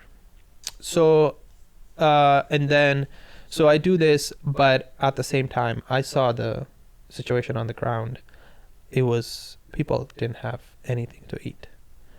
They had lost jobs overnight, and they had lost their the way to feed themselves. So I basically am like, I have to go back to fix this.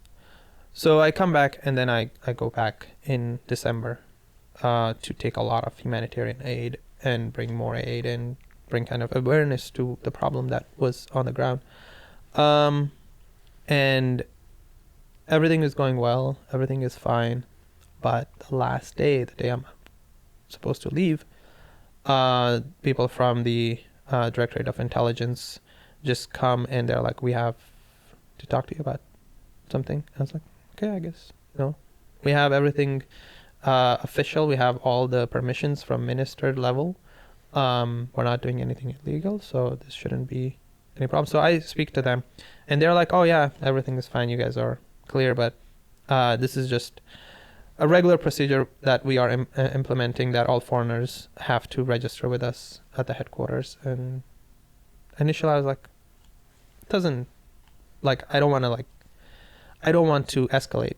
So I go with them to the headquarters, and there, a lot of things happen in between, but we end up at the headquarters, and that's when the guy who had interrogated us just disappears, and then there's a bunch of guys with weapons, and we're in this room the whole day, and then at night they take us to a different location, and they take us to a basement, and then for the next 105 days I'm in that basement.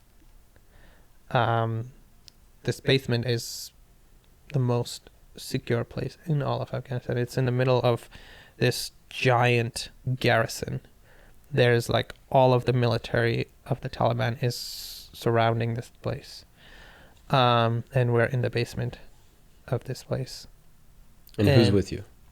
So there were 5 Brits, and then my brother.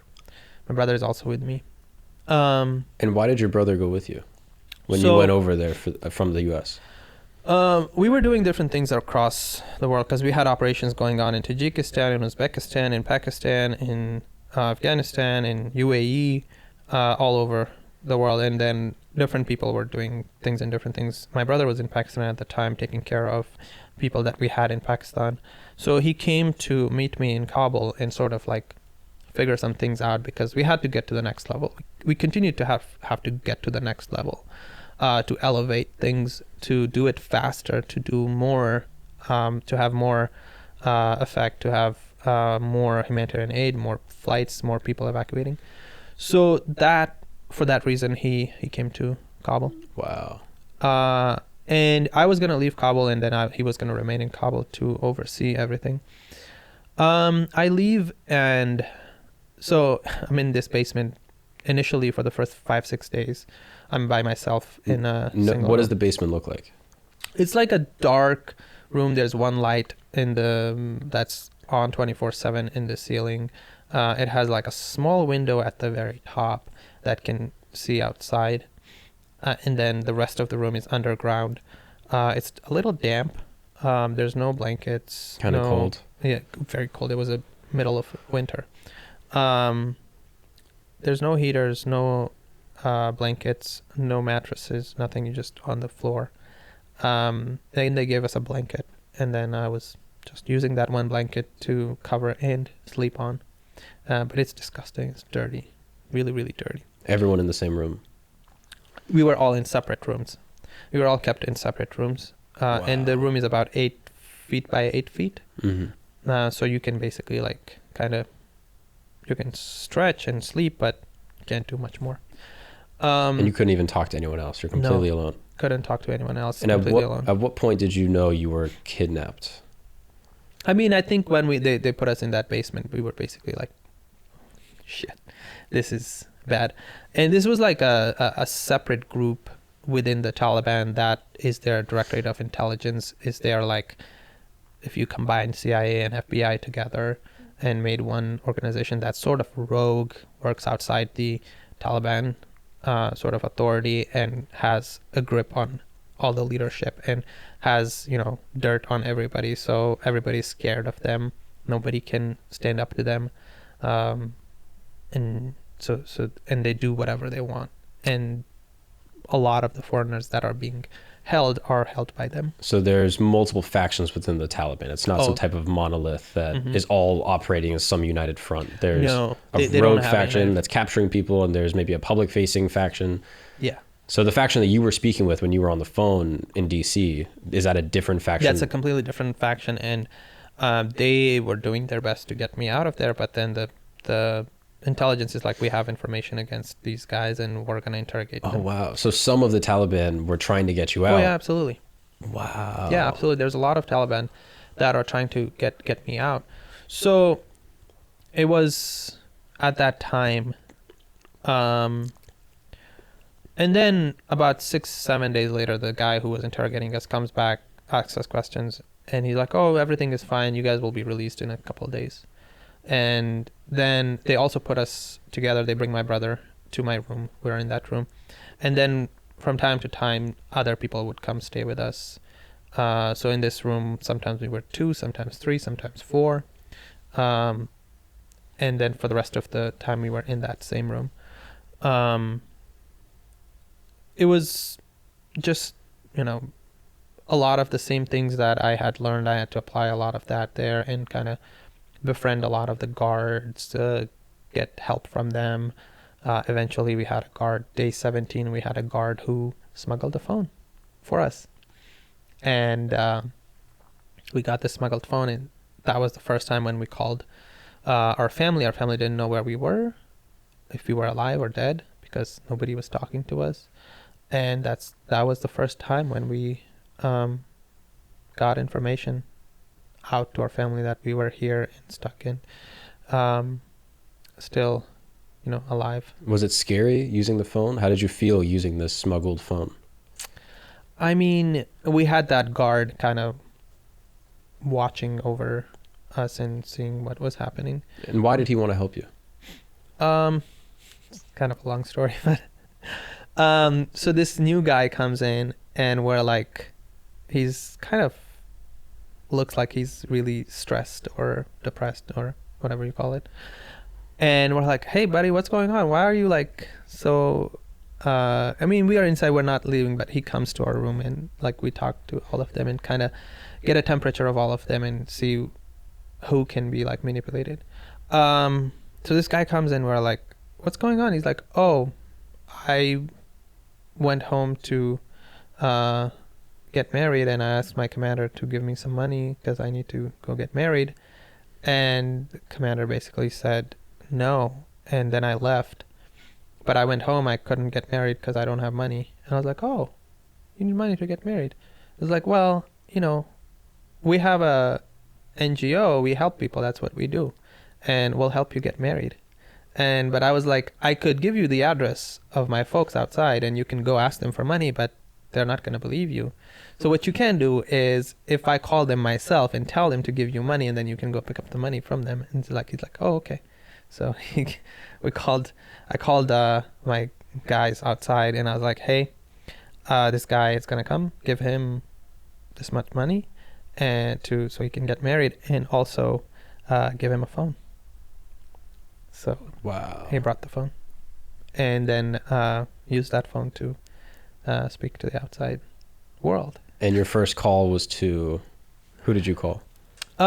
It was also really difficult to actually work that phone in the basement. Right. So what I did was I called our guy who was in Kabul, and because that was the easiest way to call him, we had to put the phone all the way up in like by the window to get signal, and then he had to like connect our guys here in the US. So State Department was involved at this point. So then this 3-way phone call between like my team here in the US, my girlfriend, my brother, other team members, we were all connected, and I'm talking to them from this basement of Taliban. Wow. And what are you eating this first 2 weeks while you're in there? Yeah, the food is horrible. Like there's beans and rice and bread and tea for the morning. One meal a day? Yeah. I mean 2-ish meals a day, but it was just beans and rice the whole time. Mm-hmm. But it was also like being there in that basement 24/7, not being able to go anywhere is also like a unique experience to introspect and see everything from a different perspective. And what are you thinking about the first few days? The first few days are kind of like almost blank. Like there is no thoughts because I'm in shock. And you're also like wondering what is going to happen, where you're going to go, what is to become of you. All of those questions are incredibly difficult. And you're also thinking about your family, whether they know you're alive, because we had no connection to the outside world. We had no communications to the outside world. So they don't know, you don't know if they know whether you're alive or dead. Mm-hmm. Or if they know what to do. Like you're like, I'm here. You're trying to find a way to tell them where you are, mm-hmm. so that they can come and help you rescue. And that time when I was there, a lot of my former teammates, guys at work, they were like kind of thinking about like just doing a hostage rescue, storming the place. But every way they looked at it, it wasn't possible. It's so fortified, so protected. It was so fortified. There were like thousands of people there, thousands of Taliban fighters there. And are you considering trying to escape? Is that even crossing your mind at all? Yeah, and I mean, everything, right? Everything is on table at the time. Rescue missions are on the table. Escaping is on the table. Paying off the guards is on the table to just let you go. But this place is like a fortress. Yeah. And all of these guys are like hardened Taliban fighters who just wouldn't budge at any cost. And it's not just you escaping. You have to escape with your brother too. You're not going to leave him behind. Yeah, and I wasn't going to leave the Brits behind either. Like, I mean, they were not associated with me, but it just felt like the right thing to do. Right. So then, you know, with negotiations, my entire family, my dad, my mom, my other brother, and my sister-in-law, they all came to Kabul. Oh, really? Yeah, and basically my dad went up to the director of intelligence, and he stood up to him. He's like, "Why are you holding my son?" Director of intelligence for the Taliban? Yeah. He's like, "Why are you holding my son?" And then my dad basically told him his history, who he was. And he's like, "Oh, why didn't you come earlier?" And then the director was basically like, "I'm going to release your kids." And right then and there, he was scared of my dad. Really? Yeah, he was really scared of my dad. I mean, my dad wields this kind of power in his community and his tribe. Where we are from in Afghanistan, he wields kind of tribal power that could mean very dangerous for the Taliban. So before you're released, you get in touch with the outside world on day 17. You're able to bribe the guard. You get a cell phone. You're talking. You're getting a little bit of signal just peeping out of the top of the cell. It's you, your brother, a couple of Brits. Finally able to get in touch with your team. People now know where you are. Yeah. What happens from day 17? Because you're here for 105 days. Yeah, so my family came to Afghanistan day 45. And we saw them. They came to the prison. They brought us food. And after that, they started bringing us food regularly. Okay, so and we got books. Treatment got better. Yeah, we got books, we got food, we got blankets, we got heaters, mattresses, all of that. And at this point, you're starting to feel hopeful. Yeah, very hopeful. And I'm talking to the outside world as well, and you know, everything is coming together. Like they're making, because it has to be planned. The plan is coming together, and there's a lot of hope. Any day now, you're going to be released. Any day now, you are going to be released. Day 70 is when my family reached sort of the Taliban. Basically, the director of intelligence basically told my dad, it's like, "I will release your children as long as, you know, Americans send a plane to pick him up at the airport." And day 70, our job shifted from convincing the Taliban to release us to convincing the US government to send a plane. Wow.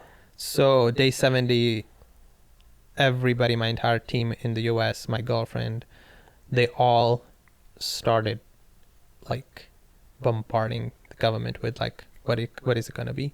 I have a lot of senators know me, Congress members know me, people in the government know me. They all start using their influence to make this plane happen. And it is happening. Everything is being planned. Like the work is in progress. March 23rd, 2021, Taliban are supposed to allow girls to go to school. They double down on that prohibition and basically say they're not going to let girls go to school. And the entire world basically is like, what the fuck?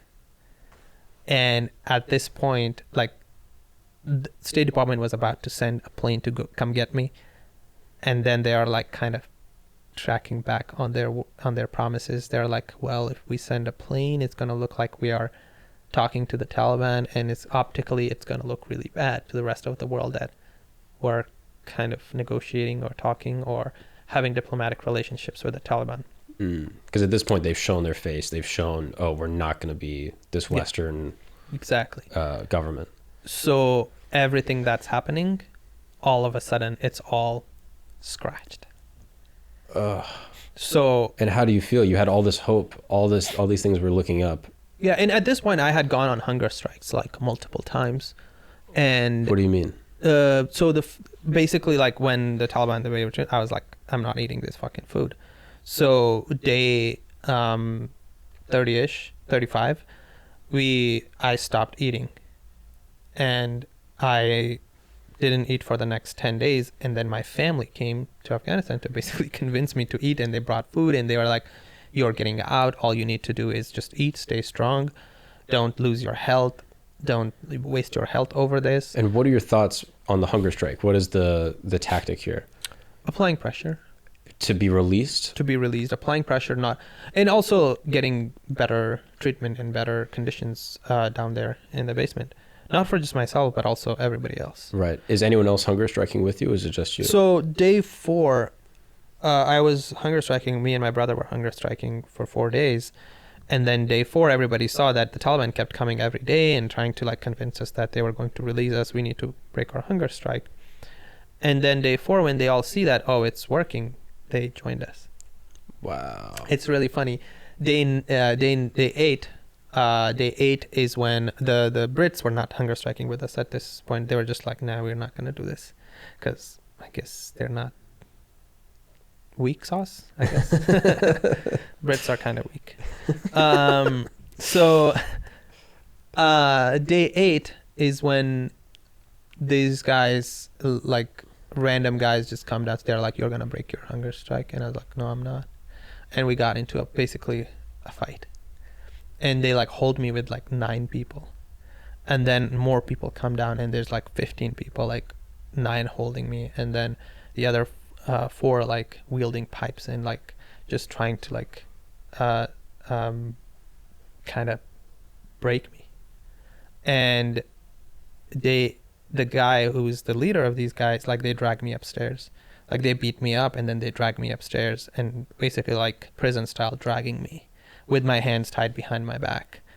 And beating you with the pipes. Yeah, beating me with the pipes. So I go upstairs, they put me on a chair, and this guy very frustratingly looks at me, and he's like, look, you are disrupting the peace in the prison. You are making our lives miserable. Our leadership is like freaked out because if anything happens to you, we have to answer to the Americans. This is nothing personal. And this is prison. There's rules here, regulations here. You have to eat. And I look up to him because he said it's not personal. And I look up to him, and I was like, it wasn't personal before, but you made it personal now. And I said that, and in that moment, I could see something breaking inside of him. He didn't say a word after that. Took me back to my cell, and I still had my hands tied, and just left me there like that. Beaten. Yeah. The next day, other people came and like untied my hands, brought my brother back to the room, and then sat there. And this was about, day 44-ish. For the rest of the time, almost 60 days, I did not see that entire team. He was so scared he wouldn't even come downstairs to the basement to see me. Wow. So, and he was trying, like, cause it was so funny because he would sometimes come to the basement to get other prisoners, but he would kind of hide so I wouldn't see him. He would hide behind like the pillars or something so I wouldn't see him. He was afraid that you, because you're taking this personally, were going to somehow hurt yourself, and then the whole organization is going to have to answer to the U.S. government, and that's going to be a problem. Or like hurt him or something, or right. I was unpredictable. I made their lives really difficult. I made them really difficult. I would wake up at 3 a.m. I had this like big metal kind of thermos for tea or water. I would get that, and I would start banging on the door. I would wake up all the guards, and I'd be like, just good morning. Good morning, yeah. And how do you know to be difficult? Like, why are you not afraid that your difficulty is going to result in you getting beaten more or getting, potentially killed?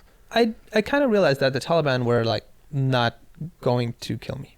They weren't going to hurt me or harm me. They looked Every foreigner they take hostage or anything, they're also afraid. It's like it's one of the thing is everyone is afraid of America. The power that we wield across the world is unmatched. Like it's nobody can stand up to us. Like they talk a lot of shit, but when it comes to reality, they do listen to us, and they're not going to do something that would piss America off. So at this point, I do know that no matter how difficult and how hard I am, they're not going to do anything. And also at the same time, they also realize that America doesn't leave any of their own people behind. They know that one day I'm going to get out of there, and then I'm going to come back, and how they treat me there is going to be wide open to the rest of the world. So they're doing their best to show their best face. But I'm making it really hard for them. They're like, I'm cussing their leadership, I'm cussing their supreme leader. And when my dad went to meet with the director of intelligence, he's like, your son is cussing out our supreme leader. And then my dad came, he's like, oh, don't cuss their supreme leader. What the fuck are you doing? Don't do that. Yeah, I'm trying to help you, and you're out here cussing everyone out. But you're just trying to be a thorn. You're just trying to be obstructionary. Trying to break them as well. Like they are frustrated. No one else in that prison is doing that. And I'm just like making their life a living. So the thing to the Brits, like, so day 8, they beat me up.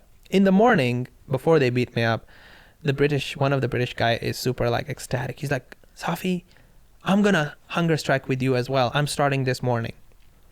And I was like, oh, cool, mate. Okay, that's nice. You are in solidarity.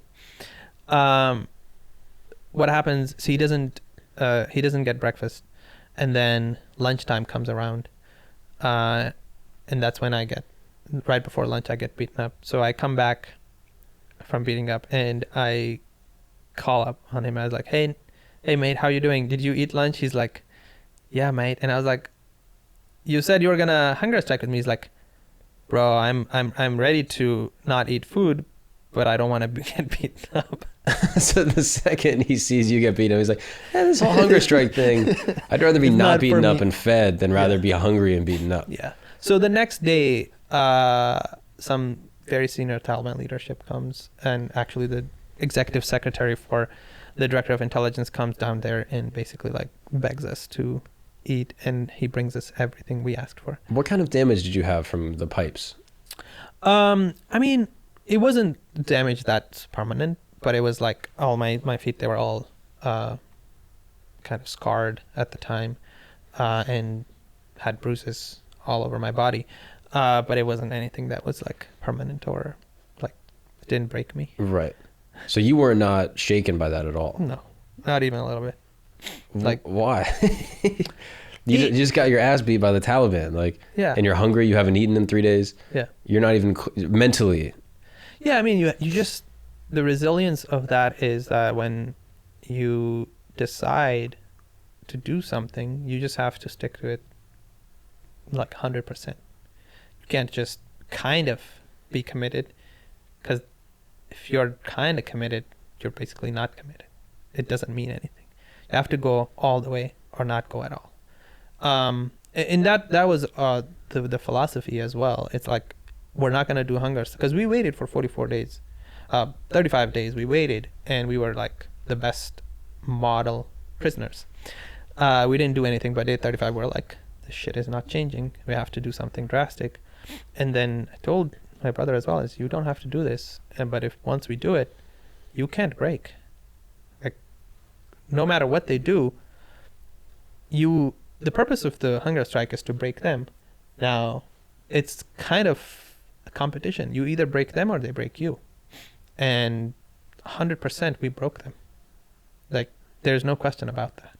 And how do you know? What was the moment that you know, oh, they are broken? They gave us everything we asked for.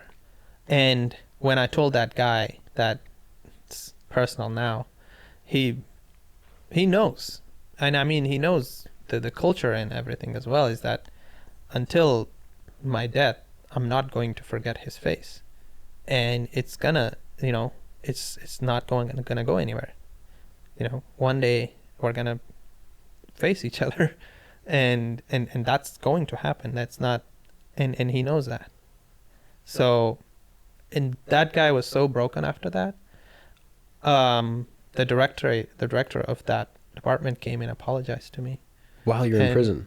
while I was in prison. They all basically were like, left and right, everybody was like trying to they were trying to appease us and do all of that. Wow. So, I mean, back to the day,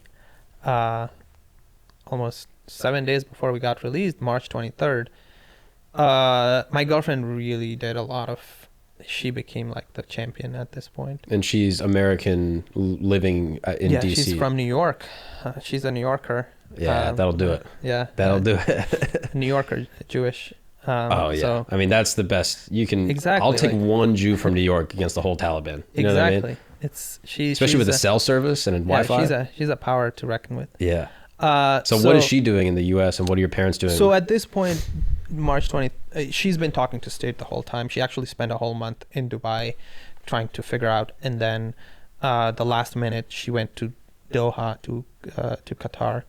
And she's there like meeting with all of the State Department officials. And then in that meeting, when March 23rd, when the girl education thing happens, things were kind of going to slip. She asks a meeting with the president, asks a meeting with Secretary Blinken, and asks for a meeting with Wendy Sherman, senior State Department officials. And she demands from State Department that she wants a meeting with a senior State Department official. She writes a press release. She writes a press release that says, Taliban agreed to release American hostage, but Biden does not take their offer because of optics, and the hostage is condemned to death. So she writes this title and writes an entire scathing press release and sends this to everybody at State Department. Wow. Including the National Security Council. It goes to the president. So she's just fucking shit up. She's just like, look. If you guys don't, she basically gives them, she's like, if you guys don't do anything in 3 days, we're releasing this. And that's, if you want to talk about optics. Yeah.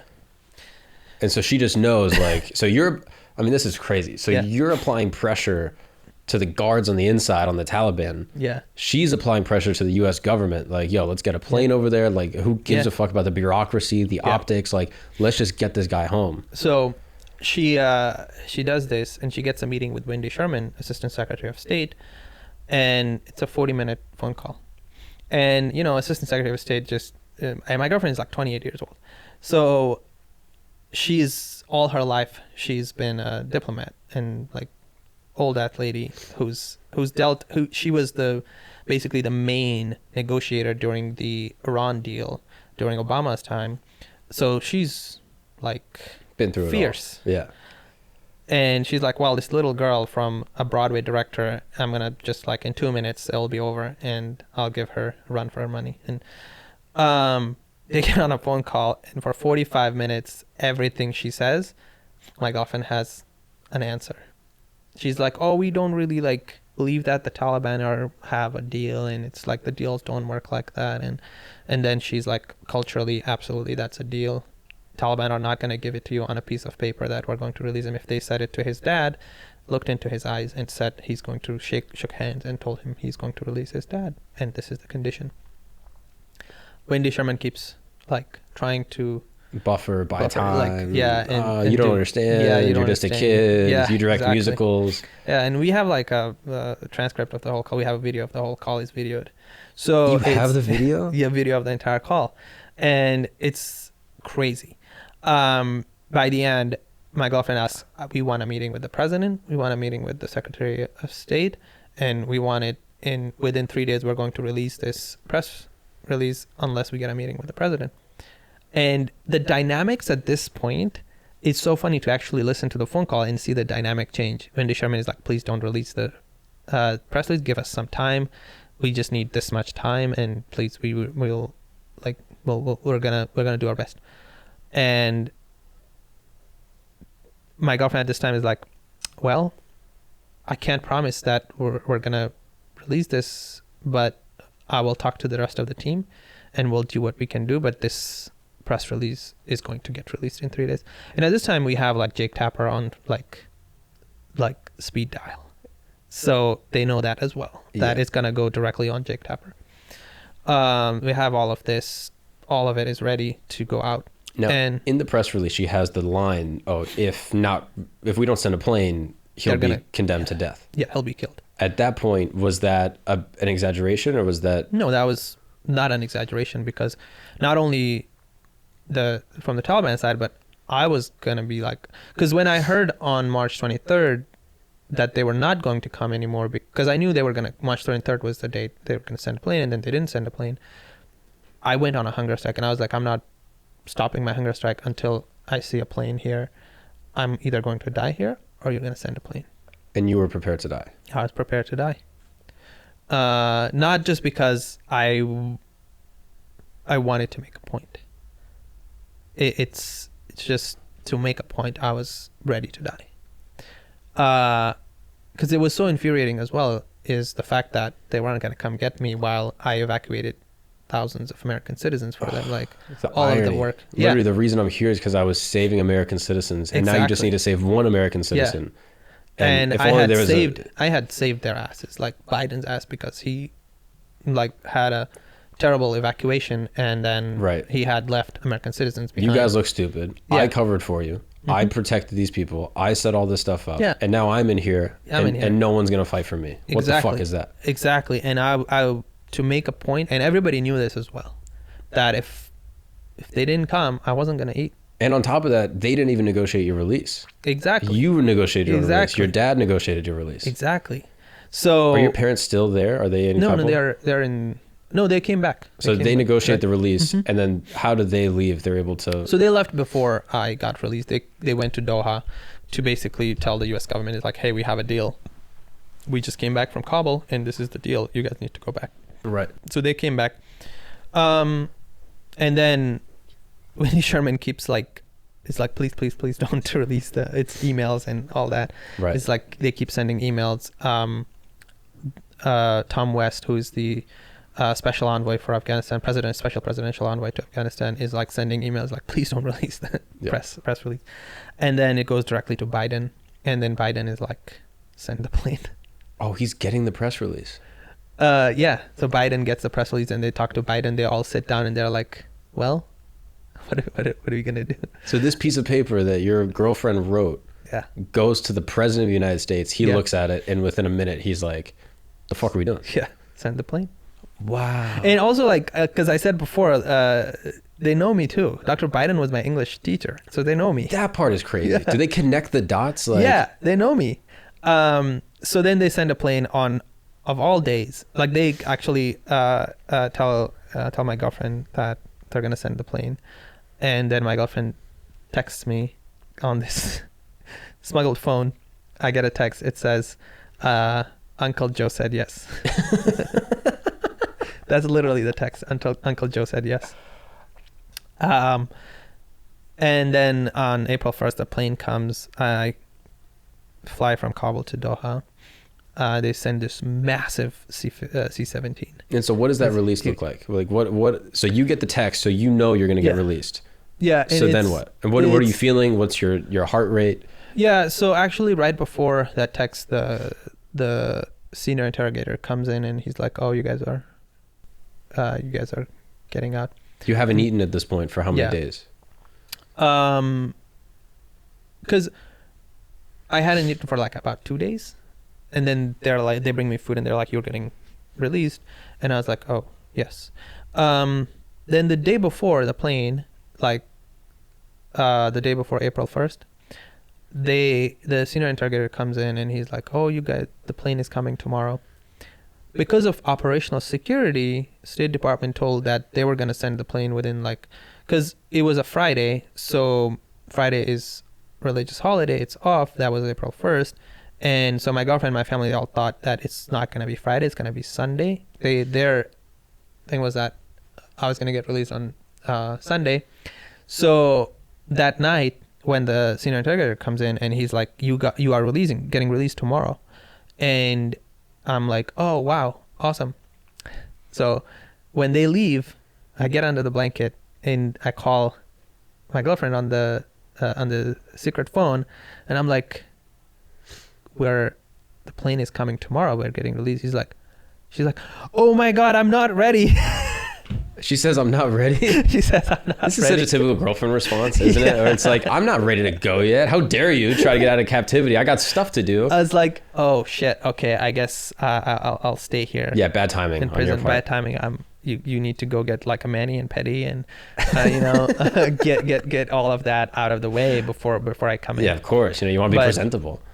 Exactly, but what she meant was like she had to write a press release. She had to like communicate because we hadn't made public any of it. Did you laugh when she said that? Like you're in a jail cell and you're like, what do you want me to do? Come on. Yeah, but I mean at that time it was because I'm also like, it could be like the most stressful, like sad, people would be like falling and dying left and right.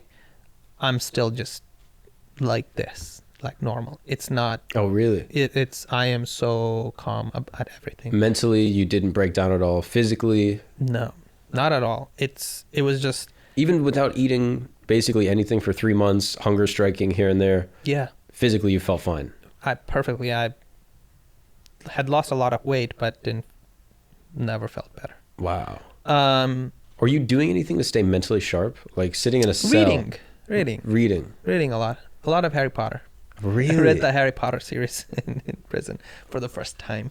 Oh, wow. I mean, this is basically you being back in a refugee camp again. Like you're just a kid surrounded by people reading your books. Exactly. And that's your escape.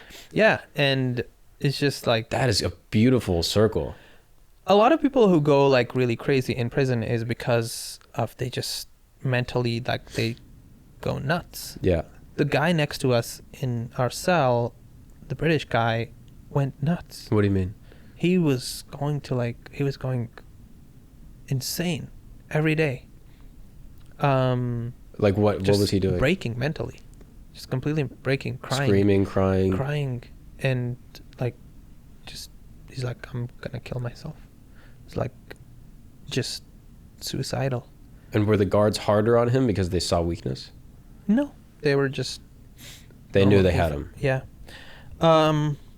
But I like didn't even like slightly fazed me, like and like I said, and everything is always funny, and so people think that I'm like really serious, but on the inside I'm always like kind of happy. Yeah. And so it was just so relieving and light, and just joking around with her at that point. It's like, okay, princess, you're gonna you said I was like, okay, princess, you're gonna you need your mani and pedi before I come. Yeah. So are you staying fit at all? Are you like doing walking? Are you like doing push-ups? In the room, just trying to like not atrophy. Yeah, exactly. And just trying to, I lost all muscle, everything, but it was not something that I can't just come back and gain all of it back. What is the bathroom situation? So they have to take us to the bathroom under guard, and they only took us like 3 times a day, in the morning, afternoon, and then at night. And it's just a regular sort of... Yeah. there is no shower there. We didn't shower for the first 2 months. Wow. We had the same clothes. We didn't change our clothes for the first 2 months, didn't shower. So... Sleeping on the ground. Sleeping on the ground. Our clothes had changed colors. Wow. They were so dirty, they had changed colors. The water was extremely cold. Right. So it was all just completely like inhumane. So the guards come in on the last day. Mm-hmm. Your girlfriend says, not yet, wait. Yeah. The guards come in and they basically say, hey, you're getting released. Yeah, so they came. That's how because my girlfriend wasn't told. The guards knew because the plane had to get permission to come into Kabul. So they knew, but my girlfriend didn't know. So the next day I wake up, they give us new clothes. They like arrange a shower. We like take a shower. They try to make you look nice. Make us look nice, yeah. So, and the next day they basically, it was so funny. 2 guards, they put us in a white sedan Corolla and just drive us to the airport. with me and my brother in the back without our hands tied or anything.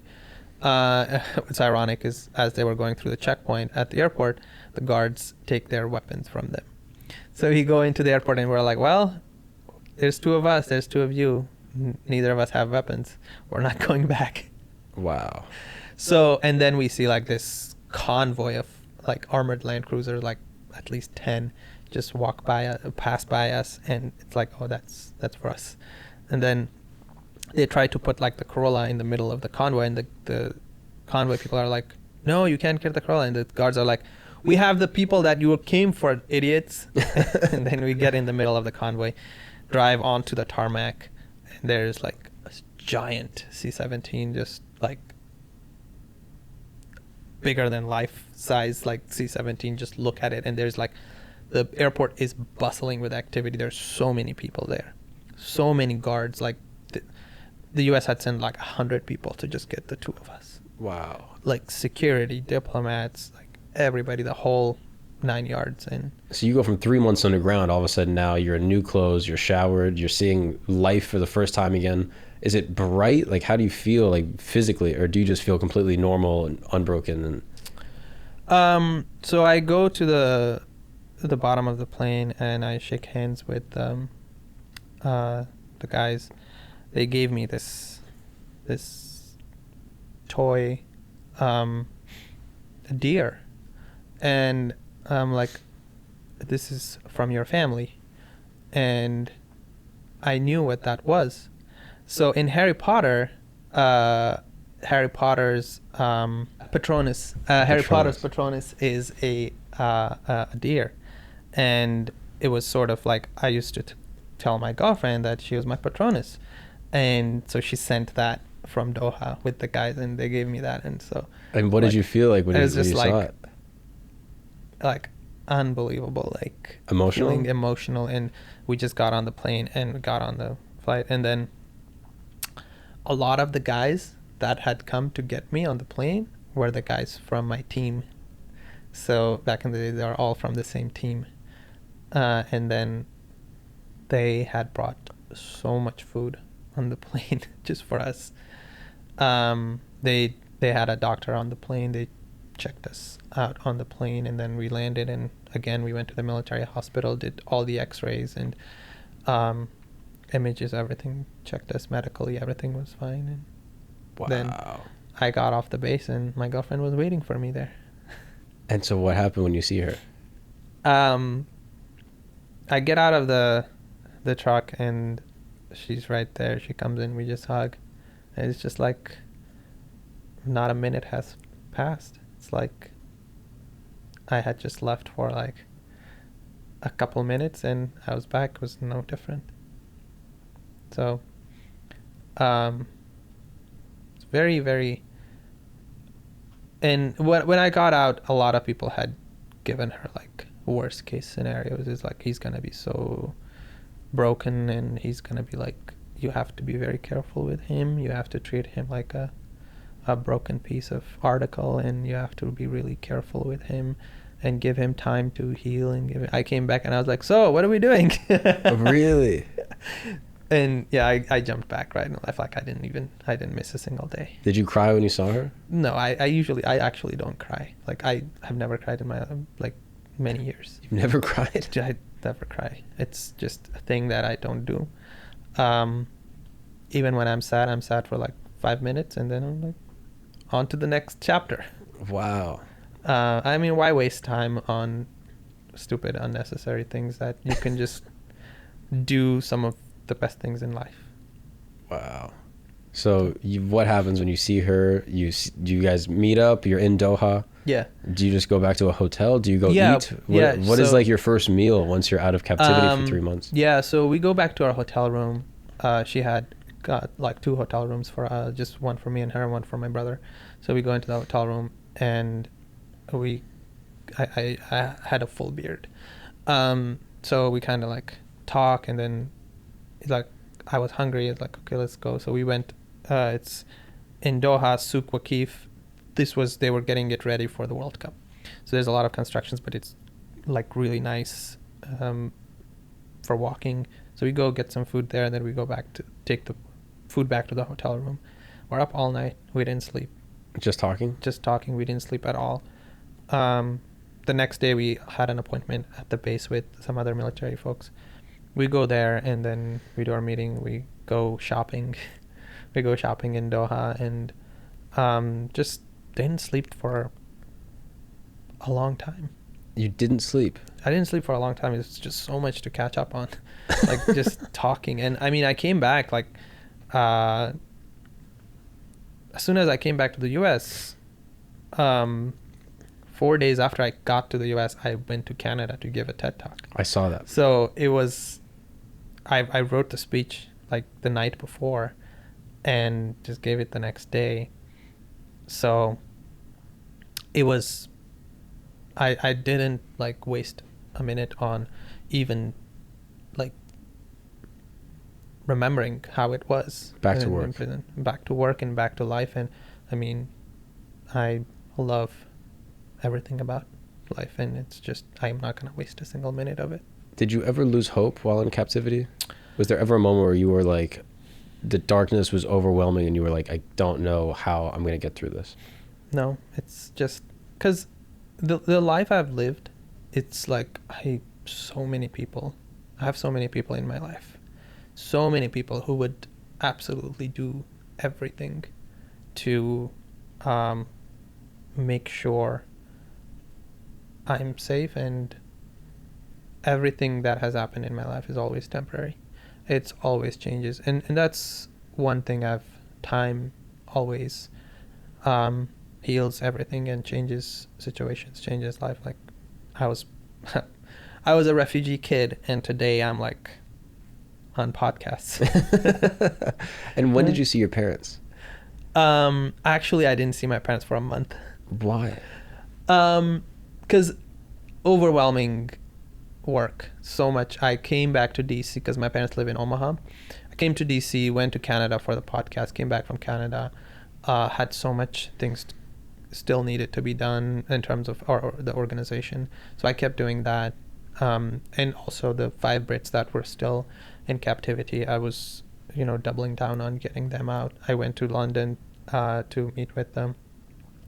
For an office, I met with their families. Oh, really? Yeah, so I didn't go see my parents. I went to London first. To try to get those other people out. Yeah, and then I went and I gave them the Foreign Office, I gave them all the right contacts of the people who were helpful in my release, and gave them the strategy and continued to work with them for the next 3.5 months until they got released. So all the people you were in captivity with all got released? Yeah.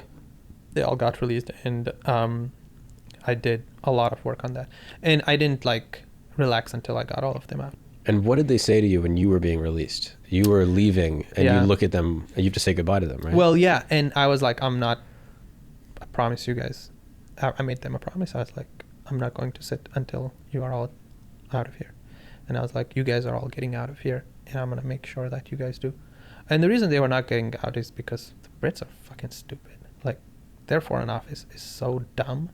They were not even talking to the people who could get them out. They were talking to the wrong people altogether. The wrong fucking people. Like my first meeting, I went and I'm meeting with their lead guy who is in charge of this whole fucking operation. I'm sitting with him, and he has this fucking problem. He's like, yeah, man, we can't really see to solve this problem. I gave him a phone number. I'm like, call this guy right then and there.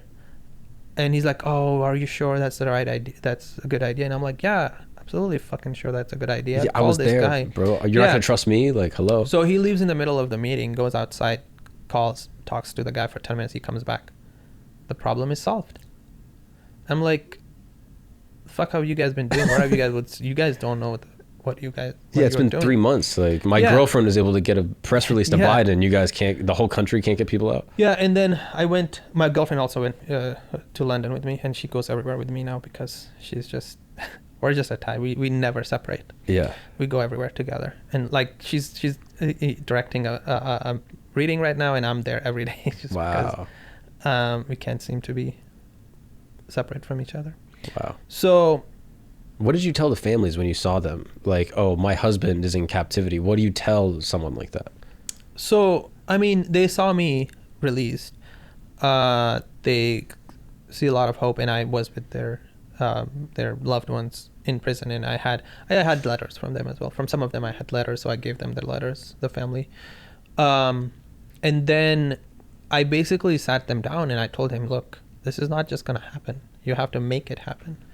My girlfriend, my family, they all made it happen. It didn't just miraculously, randomly, one day Taliban were like, we're going to just release him. We had to do a lot of work.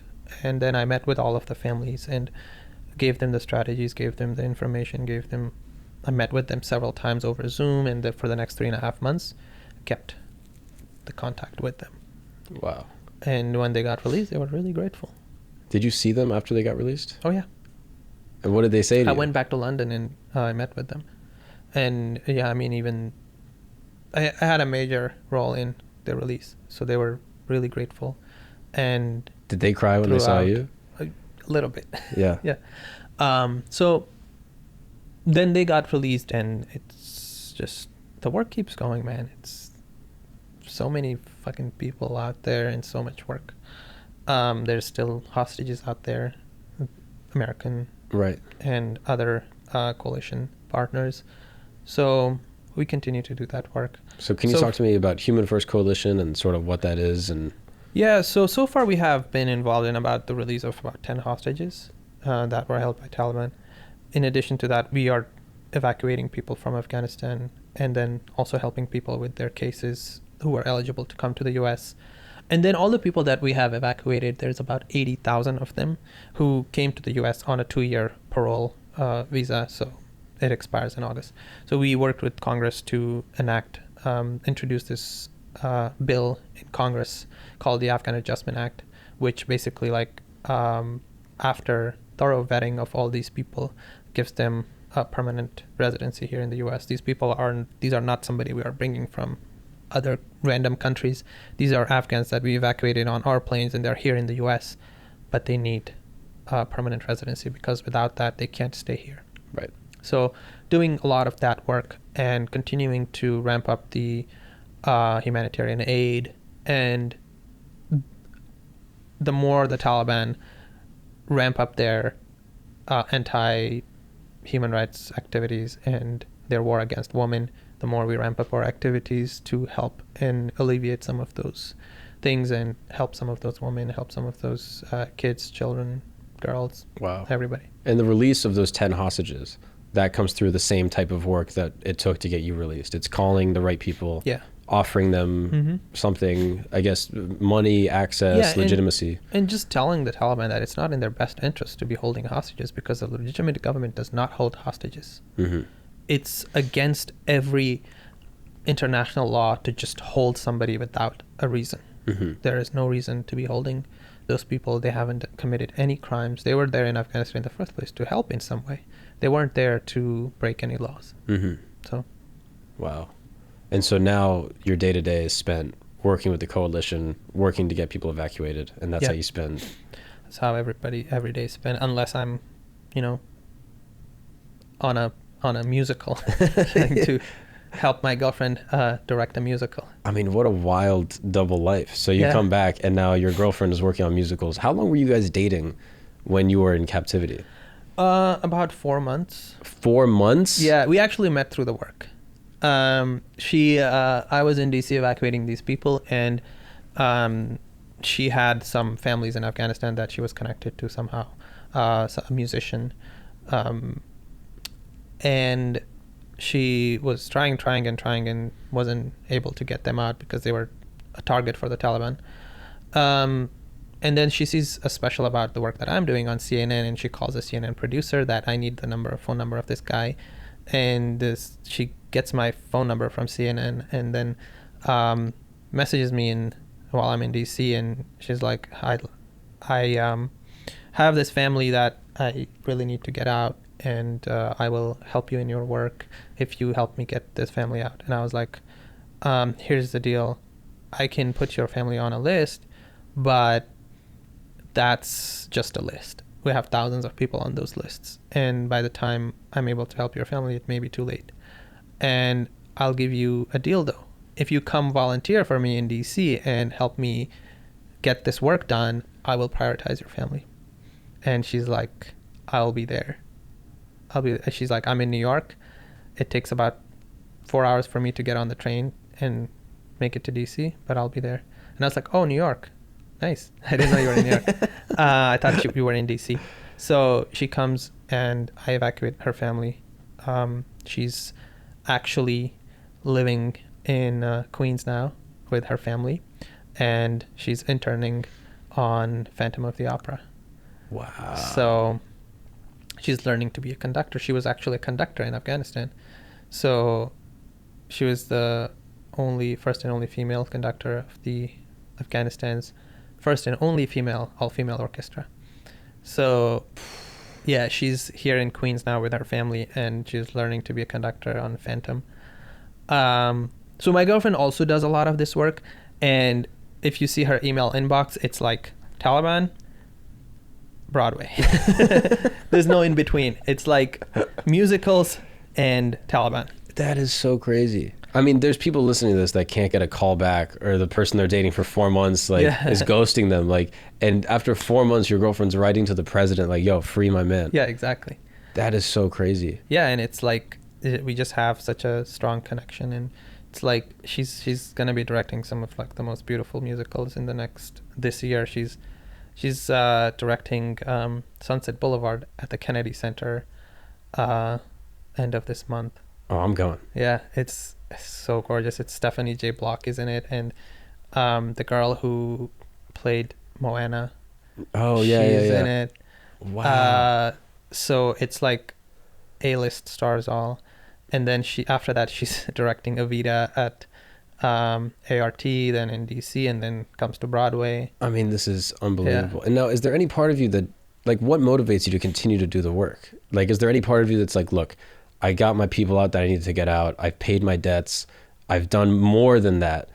This is a lot of stress. Maybe I just go, work on musicals and live a normal life. So after high school, when I started working with that team, and it was some of the most interesting people I've ever met in my life. One of the guy was like doing professional circus. Like he would like put himself on a fire and jump from like 100 feet into a swimming pool. So it was those kinds of people, and I don't want to do anything ordinary. Like I don't want to just go and have a 9-to-5 job and be an accountant. I'm not that an accountant is a boring job, but it's more normal than what you're doing. Yeah, exactly. So I always want to do something interesting. Like I want to do things that are fun. I want to do things that are bigger than life. I want to do things that I do and I'm like, no one else is doing this. Yeah. So I'm gonna do it. Yeah. And make an impression, make a stamp on the world. It's like there's so many ordinary people in the world. It's like 7 billion people, and 6,999,000,000 are very boring. Yeah. You spend a long time blending in. Yeah. You don't want to blend in anymore. No, I mean it's you have to stand out and do something extraordinary, because life is so precious and so short, and so just you can't just live on wasting that. I mean, there's a lot of people who it's great for them, but I don't want to be that guy. Yeah. Even if that means going back to Afghanistan and evacuating more people. Yeah, and I mean everything's on the table. Like although my girlfriend holds my passport now. Does she? She's like, you're not going anywhere, motherfucker. Yeah, she has to approve everywhere I go. Yeah, 100%. Yeah. And eventually one day you're going to probably have kids, maybe. Hopefully. And, that's going to probably change your dynamic a little bit too. Yeah, but I also want to, if I have kids, I don't want to raise them in a bubble or a shelter. Like, they're going to experience the world, and they're going to go to a lot of these places with us, and they're going to experience a lot of that as well. And they're going to learn the value of life as well. They're not just going to be some sheltered kids. They're going to have a very interesting life as well. And they have to live up to, their parents. Right. Yeah. Do you have any regrets from the time that you were in captivity? Is there anything you wish you had done differently, or mistakes that you made? You're like, if I hadn't have done that, maybe I would have been released quicker, or... I mean, not necessarily like that, but sometimes I'm just like, I should have like cranked the heat a little bit up. Sometimes, because even like when you're there, you're always like calculating, like you're taking calculated risks. It's like, how far is too far? So I'm like, I could have taken it a little bit farther. You wish you went Like, further. yeah, just You like are a little crazy. bit further. You are an insane Just a little motherfucker. bit, yeah. Wow. That's one of the things I always think. I was like, I should have taken it. Should have like, I went on a hunger strike 9 days. I mean, should have went like for at least 20, set a record or something.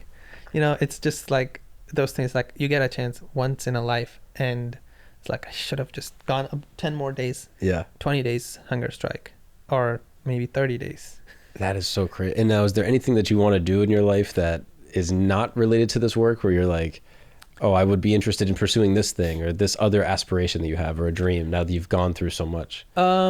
I think raising awareness about issues that are very close to my heart. Yeah. And I think a lot of that, I want to get into the documentary film world.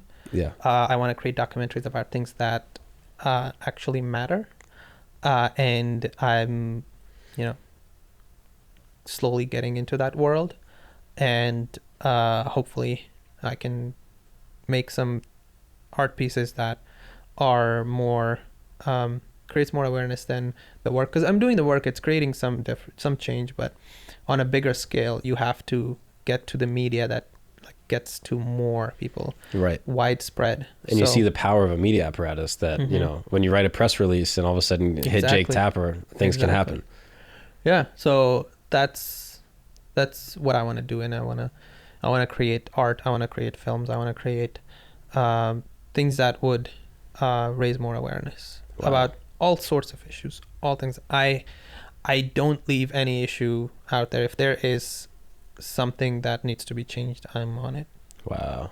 I mean, this has been such a fascinating conversation. My mind is blown and then put back together again and then blown again. I'm like so impressed and inspired by you. Thank you. And your fortitude and your story and just your resilience, I think, more than anything. I've really learned a lot from that. Like, I think about the problems that I go through in my life, and I'm like, I'm not kidnapped by the Taliban in a cell. So I can probably get through the things I'm dealing with in my life. If you were able to go on a hunger strike and stay mentally tough for that, I can probably be mentally tough in my own battle. Yeah, I mean, you just have to pick your battles. I don't go around having a chip on my shoulder saying everybody that I've been to Taliban prison, or I've been a refugee, or I've done these difficult things in my life, that everybody should be on that level. Everybody has their own, like, somebody's problem because they are late to work is probably, they can compare their problems to mine. It's not like everybody's tolerance for difficult situations is different, and I don't want to like create this narrative that everybody should just forget about their problems because they're not big enough. To them, they're probably mountains. Right. Yeah, so, I've heard that quote, suffering is like a gas. Yeah. I think Viktor Frankl said that even if you're in a really difficult situation or relatively a less difficult situation, that suffering you feel just absorbs the space, it expands to the space that you have. And absolutely. And I mean, one of the most important thing is that you must have a tribe. Mm-hmm. You must find the people that think like you, that work like you, that have the same things matter to them. That's where the difference. Yeah, people that you need a tribe and people that will be willing to fight for you. Yeah, absolutely. Exactly. So, yeah, that's what my philosophy in life is, to just continue to get those people and continue to fight. Absolutely. Well, man, Safi, I'm so inspired. This is truly like an amazing conversation. Thank you so much for spending the time to chat with me and share all this with me. I'm blown away. Any last thoughts, any last words? I'll give you the last word if you would like. Just if you want to say anything to the people about how they can support your work in Afghanistan, and any words of encouragement for people that are dealing with, challenging things in their life. You have the floor.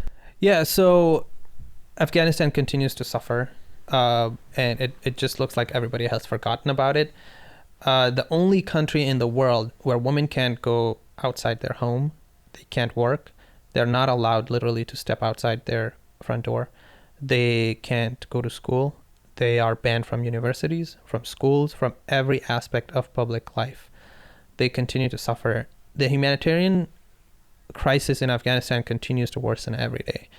Almost 95% of people are not getting anything to eat.